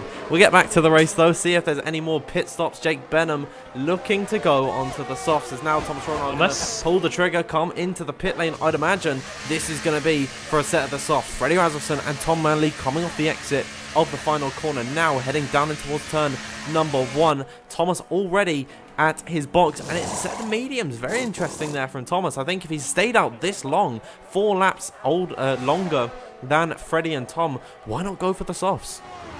Yeah, I would have thought it would have been the softs because you've got like he'll come out between like Shanaka and Jan. You'd think then it's going to be difficult for him to pass because there isn't much of an advantage when it's just 1 lap of tyres. As that's Declan Barrett fighting with Chanakinchi into turn 1 as well with Shanaka Clay. But you'd think obviously yes he'll be quicker than the likes of Tom and Freddie, but he's going to struggle to get through the likes of Jan, Shanaka, Declan, who are only 1-2 lap offset to him, as that Shanaka Clay potentially going from around the outside of his teammate. Then at turn 4, as you can see, it's a bit of a blockade from his fan Pookie. Shanaka trying to get through. Declan Barrett also trying to get through along with Shanaka Clay, and that gap is coming down as Shanaka Clay sends up the inside at turn 8 on his teammate to put it through. Nearly hits the back of, well, I think he did just slightly tap the back of Chanakinchi as they went through in towards that hairpin. Then in towards turns 9 and 10, you can see Shanaka 2 laps newer tyres than Chanakinchi, so he'll be a little bit quicker than him, but I don't think it'll be too much of an advantage as they head down towards turn 11. Decent exit from the Williams pair as they head down towards the next corner, but you can still see just sitting behind Chanakinchi for now. But the gap between Joni and this one, 3.6 seconds, hasn't gone up and it hasn't really gone down. That's the same between Danny and Tom. It hasn't gone up, but it hasn't really gone down. It's 7.8 seconds, as that was Shanaka Clay up the inside at turn 13. At that, well, we've seen a few moves from Shanaka, and that's going to be one of his boldest up the inside at turn 13. Now that, yeah, a very, very interesting move. That is the power of the fresher medium tyres, and it's only 2 laps of difference between Shanaka Clay and Chanakinchi. Jake Benham and Otis Lawrence have come into the pit lane to strap on fresh set of boots. It's medium tyres towards the end of this race for them. There's Declan Barrett going up the inside of Chanakinchi. Oh dear! Chanakinchi's gone into the side of Declan Barrett. Declan has gone completely straight on. Shanaka Clay also hit by Chanakinchi. What? So Declan got spun around, but then Shanaka was sideways. Chan just pushing him through the corner. Chan, that's very naughty. Chan, that's 2 Williams just been assassinated by Chanakinchi. What's happened there? He's Well, Michael Schumacher in that cockpit, taking out 2 Williams, but very well. Chanakinchi completely swiped Declan Barrett. That's such a weird incident. Declan's got a 10-second penalty because of it, and through no fault of his own, has just gone straight on down at turn number 1 there. Chanakinchi, that's very naughty. I think not going to be too happy with it. This is only an esports invitational race, so there's really going to be no stewarding inquiries. But that doesn't mean that you can just let loose and swipe everyone. So Chan, disappointed there, to be honest. Yeah, but I think Formula Esports News will be very happy. He's got something to put a little TikTok out about. This race, but Joseph and Fabi into the pits. They'll be heading surely onto a set of soft at this point. But no, now they'll be on. Soft. There we go. Onto a set of soft for those two. Nicholas Longo stays out. Now that gap, Tom Manley has got it to 4.2 seconds. They've pitted. Nicholas Longo hasn't. That shows that just the advantage that there is with these newer, I suppose you could say newer mediums compared to these older hards. The medium is incredible. Yeah. It's in the pits. It's all right. Yeah. Declan Barrett's just retired in the pit lane. I mean, the walls are pretty far away from the track around this circuit, so I think if he spun, wouldn't have retired in that manner. Luckily, it is in the pit lane, but it's a real shame that Declan Barrett has been eliminated from this race through no fault of his own. He's allowed to go for an overtake, and it is just a real shame that it's worked out in that way. We are riding on board with Jake Benham, who has been able to get through on Chanakinchi. There's Otis Lawrence as well, overtaking Chan, who is a lot slower at this point in the race because he's got 4 lap older medium tyres in comparison to Jake Benham and Otis Lawrence, which is a world of difference here on the F1 23 game. I'd imagine the difference between 19 lap old hards and 6 lap old mediums is also going to be very strong, because Nicholas Longo's got to pit surely at the end of this lap as Joseph Loken for Bitsudanoso looking to do battle in towards turn number 11. These guys on a set of the soft compound tyres, and they're already onto the back of Chanakinchi, Otis Lawrence and Jake Benham, who was running at some point in 3rd position in this race. Yeah, Nicholas Longo into the pit lane now, so he'll be onto a set of softs. But I just noticed Thomas Ronhard through into towards turn 11. Literally, I think he just tapped the back of his son Pookie as though he was going through. He's got a lot more pace than that Ferrari, so we'll see what happens as they head down to turn 1. Surely it will be an overtake from Thomas to put himself ahead of his son, then try and close that gap down towards Johnny Tormola. There we are, pass there from his funnel. So that was Jake Benham looking for a move on Jan Halliday into that first corner. There we are, the Mercedes driver into the top 7 now in this Grand Prix, and Doty Lawrence also looking to get himself ahead of Jan Halliday, who's on 2 lap older tyres than him, as they head down in towards turn 4. You can see there Jan just out on the outside line, Otis to the inside. Jan gonna try and fight it back, could have the outside at the exit of turn 4. And there you are, you can see Otis there, a little bit more grip through the corner, puts himself back into the top 8. A little bit further up you can see Ronhard, the gap now just over 5 tenths as they head down to turn 8. Would like him for himself to put himself just a second ahead of his son Pookie if he can by the exit of turn 16. The gap's just over 6 tenths as they head down. As that's also Joseph Loke a little bit further down, Dan, looking to work his way through the field, having a bit of a battle at turn 10 with Chanakinchi. Yeah, Chanakinchi is really in the thick of things at the moment. He defended that position arguably really well on Joseph Loke, but no match really for the fresher soft compound of tyre. There's Fabrizio Donoso at the inside of Chanakinchi, and that's an easy move for Fabi there. So Chanakinchi really struggling in this Grand Prix. I'll have Nicholas Longo in the space of a lap, I'd say, right in his mirrors as well, so he doesn't get to rest for even 1 second. But at this point in the Grand Prix, Tom Manley leading the way. We're on lap number 22 of 29, and Danny Bergevin is 7.5 seconds to the rear of Tom Manley and Freddie Rasmussen after they pitted only 2 laps earlier than Danny. So they've done so well to bring out the gap in this race. And shout out as well to Johnny Tormola, up 8 places in this Grand Prix. Thomas Ronhard's up 15. Wow, what a loss, the first challenge from him there. But yeah, Johnny Tormola, I think, is a name we've not really spoken about too much in this Grand Prix. He was another driver that started on a set of the soft compound of tyre, and he's done incredibly well in this Grand Prix, and I'm really happy to see that Johnny Tormola, the father they call him, is showing up well against these young kids. Yeah, well, if there wasn't an issue for Ruben Progenio, it could have been a Red Bull 1, 2, 3, 4, which would have been interesting, because Jed was actually ahead of Johnny, so yeah, I think he would be just ahead of Danny, so that could have been a very good result for Red Bull indeed. But either way, they're still going to be looking to get 3 drivers on the podium, and the good thing is for Red Bull is they're obviously going to be working with Johnny as well as Tom and Freddie. you've got Danny just ahead. There's a 3/10 gap between Yanni and Danny. So if needs be, if they're worried of how quickly that Danny's gaining onto the back of the top two, they can just say to Yanni, right, put some pressure on, get yourself through, defend from Danny.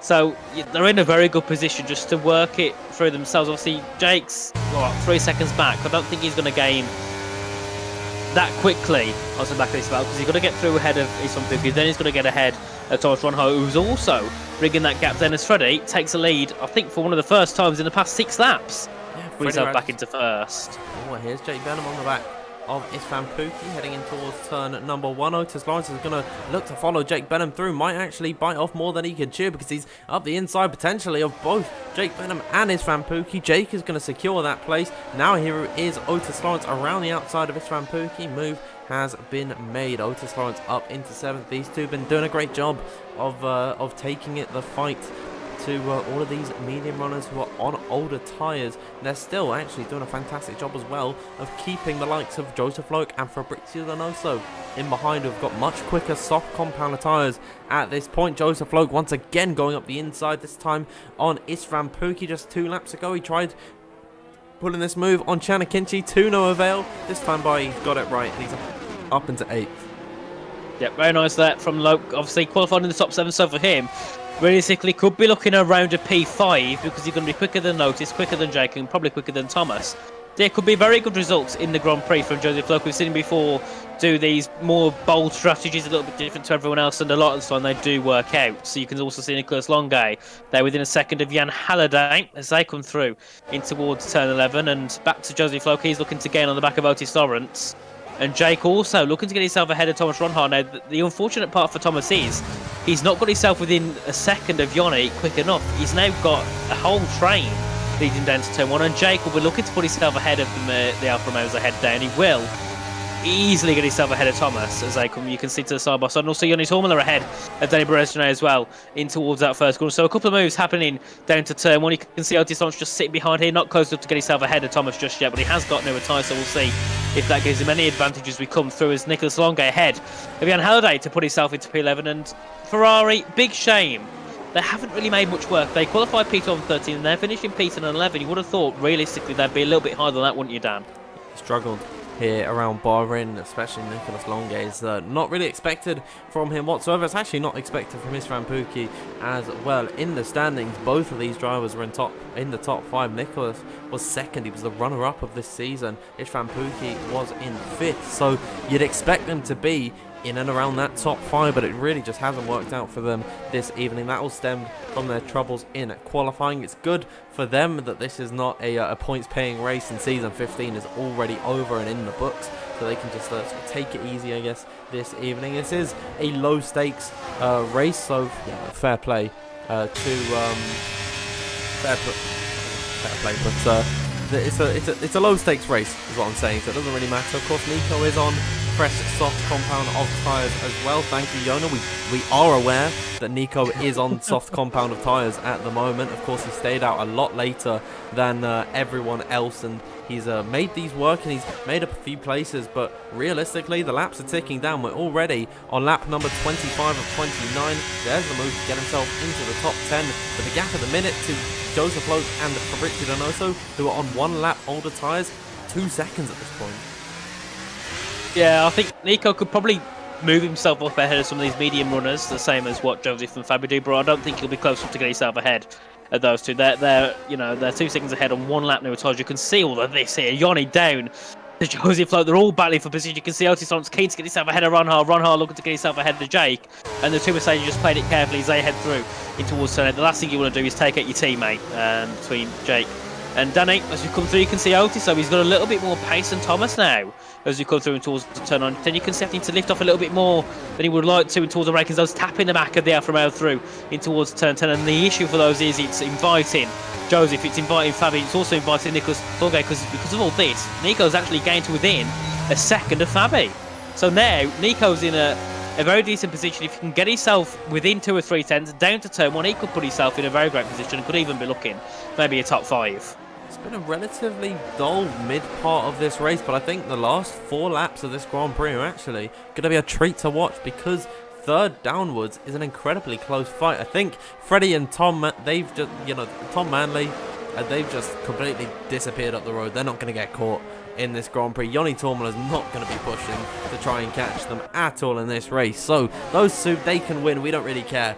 We want to see the battling, as now here's Danny Bergeny on the back. Further back behind though, Otis Lawrence as well, looking for the move on Thomas Ronhart. Into the corner they go. Thomas defending to the inside. Otis has to go the long way around. He's got the run off the exit of turn number 2 in towards this DRS straight. They bang wheels down the straight. Here's Joseph Loke in behind as well. Will he try and take 2 into 1? Here's Otis Lawrence around the outside. Thomas Ronhart has got the line. He's actually going to force Otis Lawrence off there. In towards the corner they go. Turn number 5. Otis Lawrence still around the outside of Thomas Ronhart. Joseph Loke has lost out. And now, what is this? Contact in towards turn number 8. Fabrizio Donoso, they're 4 wide down through turn number 8. Somehow, they've not all come off incredibly bad. They're going to be 4 wide in towards turn number 9. Fabrizio Donoso, ever the opportunist, is up into P6. Otis Lawrence and Thomas Ronhart fighting it too hard for too long.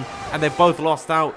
Nicholas Longe has also got himself up a few places as well. So look at this in towards turn number 11. Thomas Ronhart's looking for a place to go. It's all over the shop at this point in time. But I think surely now Nathan is going to calm down. Yeah, Joseph, you can see he just sat back. He's not involved in this because he didn't want to make it 5 wide. But I've never seen 4 wide into turn 8. I think that is the first time I've ever seen that. Thomas Ronhart now down to P10. Joseph into P9. But this battle's still brewing between Fabio Nico, Otis and also Joseph Loke now as they head through in towards turns 15 and 16. We'll see if we get any moves back down towards someone. You can see Nico's got better tyres than Fabian. All that fighting ahead brought Nico straight into it. He gained, I think, 4 positions in 1 lap, which, well, 5 positions now in 2 laps as he puts himself into P6 now as they head down in towards someone. You can see Fabian trying to hold it, to do so a little bit of contact. That puts Otis Lawrence, right into this as they head through out to turns 2 and 3 down to turn 4. I don't think this time anyone's got a good enough run to make an overtake, so we'll see if anything happens down in towards turn 8 again, because that was quite something, wasn't it, Dan? I'm honestly just mostly shocked that no one binned it.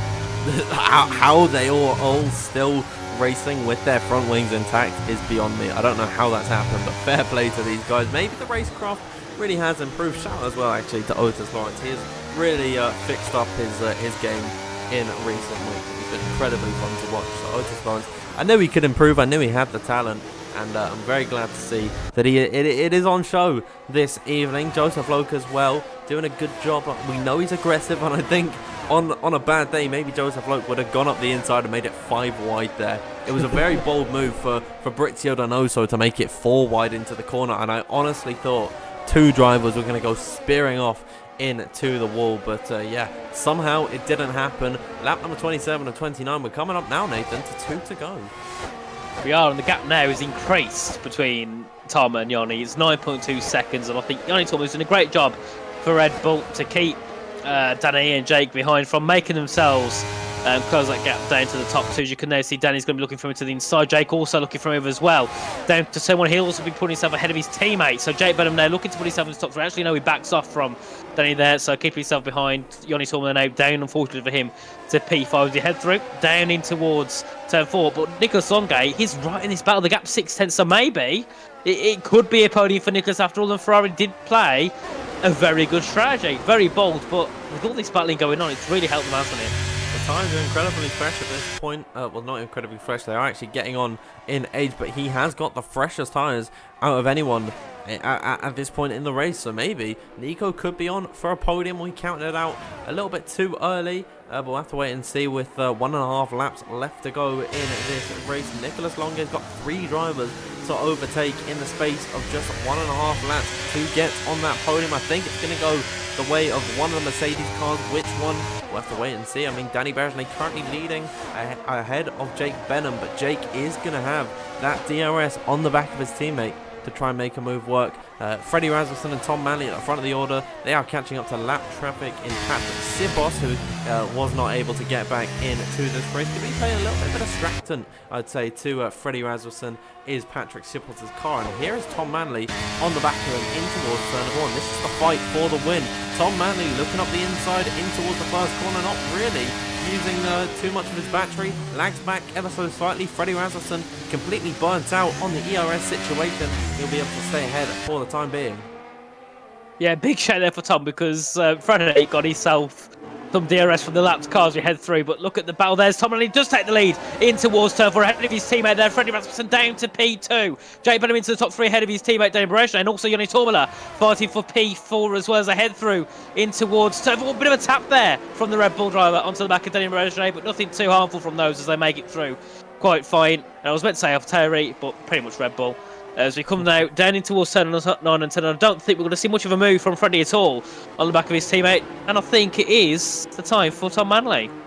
There's Nicholas Longe up the inside of Yoni Tormala to take that P5, and not too sure if he's going to be able to get himself ahead. And there is Freddie Rasmussen up the inside of the final DRS zone. He's got himself ahead of Tom Manley. Neither of these drivers have won in WOR on the PC. Tom Manley, of course, Season 12 Xbox champion. Freddie Rasmussen yet to win here in WOR. It's not a points-paying race. It is just the Esports Invitational. Tom Manley's on the back tree in towards the final corner. Will he go up the inside with a late braking manoeuvre on Freddie Rasmussen? It does not look like it at this point. So off the exit of the final corner, Freddie Rasmussen struggled in Season 15, but in the Esports Invitational will take victory here in Bahrain ahead of Tom Manley. No one came close to these two this evening. Off the exit of the final corner, Jake Benham will come across the line to round out that podium. Danny Berger 4th, 5th is Nicholas Longe from a long way back in the order as one of the Alfa Romeos. I think that might have been Thomas Ronhar. No, yeah, Thomas Ronhar spinning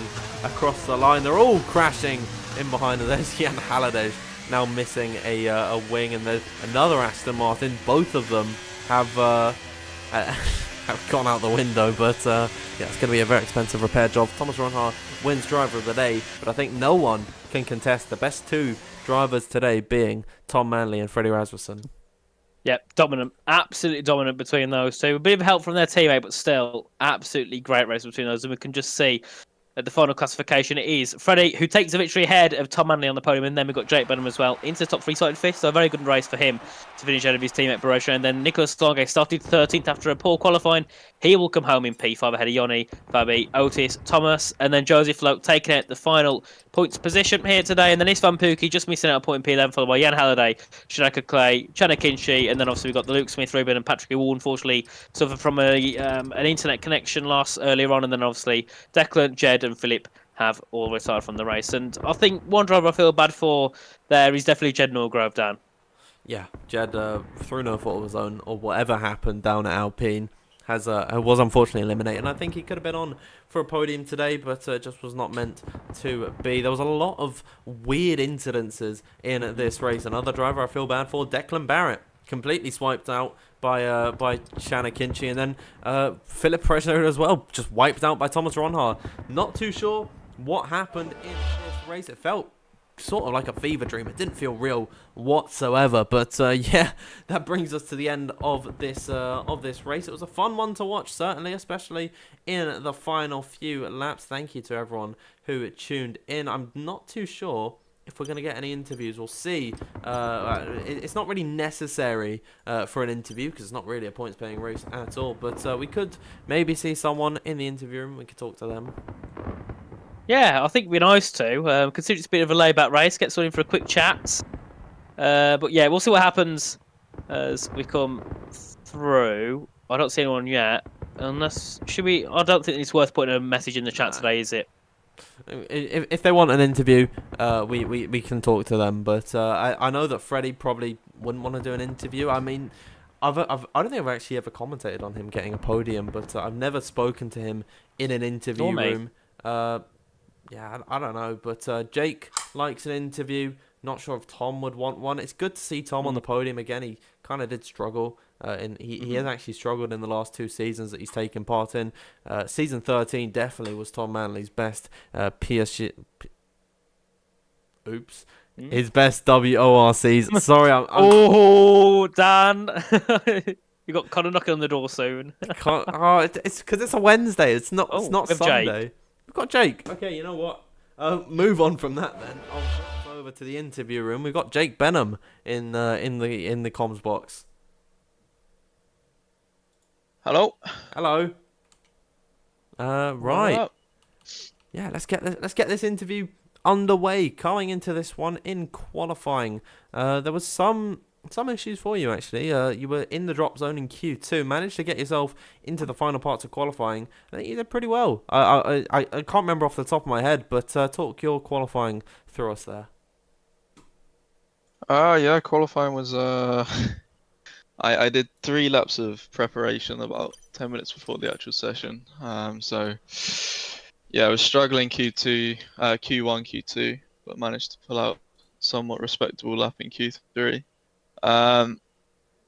Yeah, there's nothing really else to it, to be honest. I was just slow. The Red Bulls were quicker, and ultimately we just gotta practice when it comes to the actual Pro Series in soon, I hope.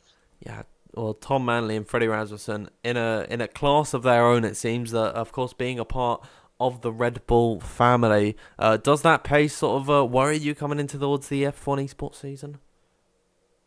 Uh, Not really. I think they picked the better strategy. I think looking at their quali, they did. They might just be more talented than us, but it looks like they did a bit more practice than us. But yeah, no. I think these races, a lot of people are not sandbagging, but not going to the full potential of what they could do. So yeah, we will wait and see when it comes to it. When we get the calendar, I guess. Yeah, and of course, you worked well with Danny Beresnate today. It's looking like he is going to be potentially one of your teammates in this F1 Esports series. Was it important for you guys to sort of work together, build that synergy coming into the awards, the F1 Esports season? Yeah, I mean, obviously Danny's insanely good, insanely smart. So it's quite easy to work around him, see what he was gonna do, and be very predictable at the end of the at the end of the race for me. So yeah, ultimately, the more races we do all close on track working together, the better the chemistry I guess gets. So yeah, it was very good. Worked from both of us to hold off the guys behind on softs, I guess. Yeah, really well done from you today. That's all from me. Nathan, anything you want to say to Jake? Just a quick question. Obviously, esports I don't think is too far away now. So, is there any tracks you're excited to possibly see, or any tracks you want to see on the calendar? Uh, that's not really one I've thought about, to be honest. Bahrain's alright. I always seem to have a good race here. Qualifying's not as good for me. But yeah, there's not. You kind of just take it how it comes, don't you? There's not anything that I'm really hoping. Well, maybe like Zandvoort or something, because I feel like my pace is good there. But yeah, it's not really too much I'm hoping for. You kind of just have to take it on the chin and get on with it.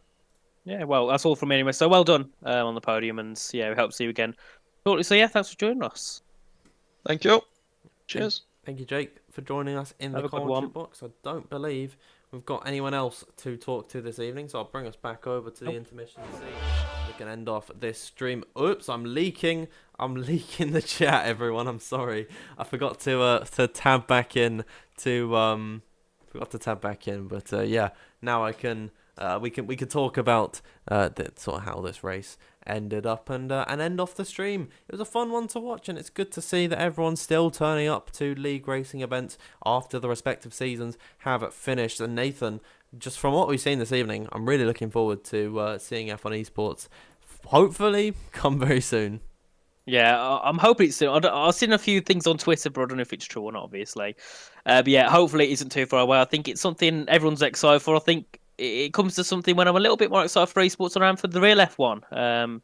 Because that has obviously been pure dominance this year. Hopefully it's different next year. But I think this season, esports for me is going to be the most exciting Formula One championship there is. And yeah, I definitely can't wait for it to go underway. We've got lots of quick drivers, and you've seen just in PSGL and WR. Sometimes, obviously, drivers don't practice as much as they would for esports. So I think the gaps we'll see in esports are probably going to be even smaller than they are now, which I think is something that I'm really excited to see. And, you know, it's going to come to a point where maybe one P5 for someone could lose them a championship. That's, I think, how close it could end up being. Yeah, it's going to be incredibly close throughout the entirety of the F1 Esports season. I'm going to be watching it. I know Nathan's going to be watching it, and I think everyone in the live chat will be enjoying it as well as we'll round off this stream. Nathan, I'm looking at our peak concurrent viewers. We had 999 We didn't Oh. reach. We so close. What a way. So close to the 1,000 mark. If we can get everyone back in now, just do another head count. Maybe we can get that number out. We can. You know what? We'll count ourselves. We got 1,001 viewers this evening. Thank you, everyone. Well, I was watching it, so. Who? I said I was watching it on the screen, so count it counts. 1,000, there we are. 1,001. Because we're both watching it. So, yeah. I mean, thank you everyone anyways for tuning in this evening. It was great to talk to you. Well done to Adam Bassett as well, of course, for winning the Barrage GG Sim Racing gloves. It's a fantastic job from yourself there to predict as close as possible that top 5, and it was a very hard one as well because it was so close the entirety of qualifying. We will hopefully see you in season 16 after F1 Esports has concluded. I know I'm going to be watching, Nathan will be watching, all of you are going to be there. I'll be in the live chats on YouTube and Twitch, trying to talk to some of you. Hopefully, if you see me in there, just ping me, say hello, and I'll say hi back to you. But that is all from us this evening. Thank you everyone for tuning into this stream. If you haven't already, make sure you follow WOR on Twitter at WOR League and subscribe to our YouTube channel. If you want to keep up to date with all the world online racing news, you can join the Discord. The link is in the description. If you want to follow myself on Twitter, it is at DanfieldF1_. And if you want to follow Nathan, it is RichieF1 with the I's replaced by ones. Thank you everyone once again for tuning in this evening. We will see you in season 16.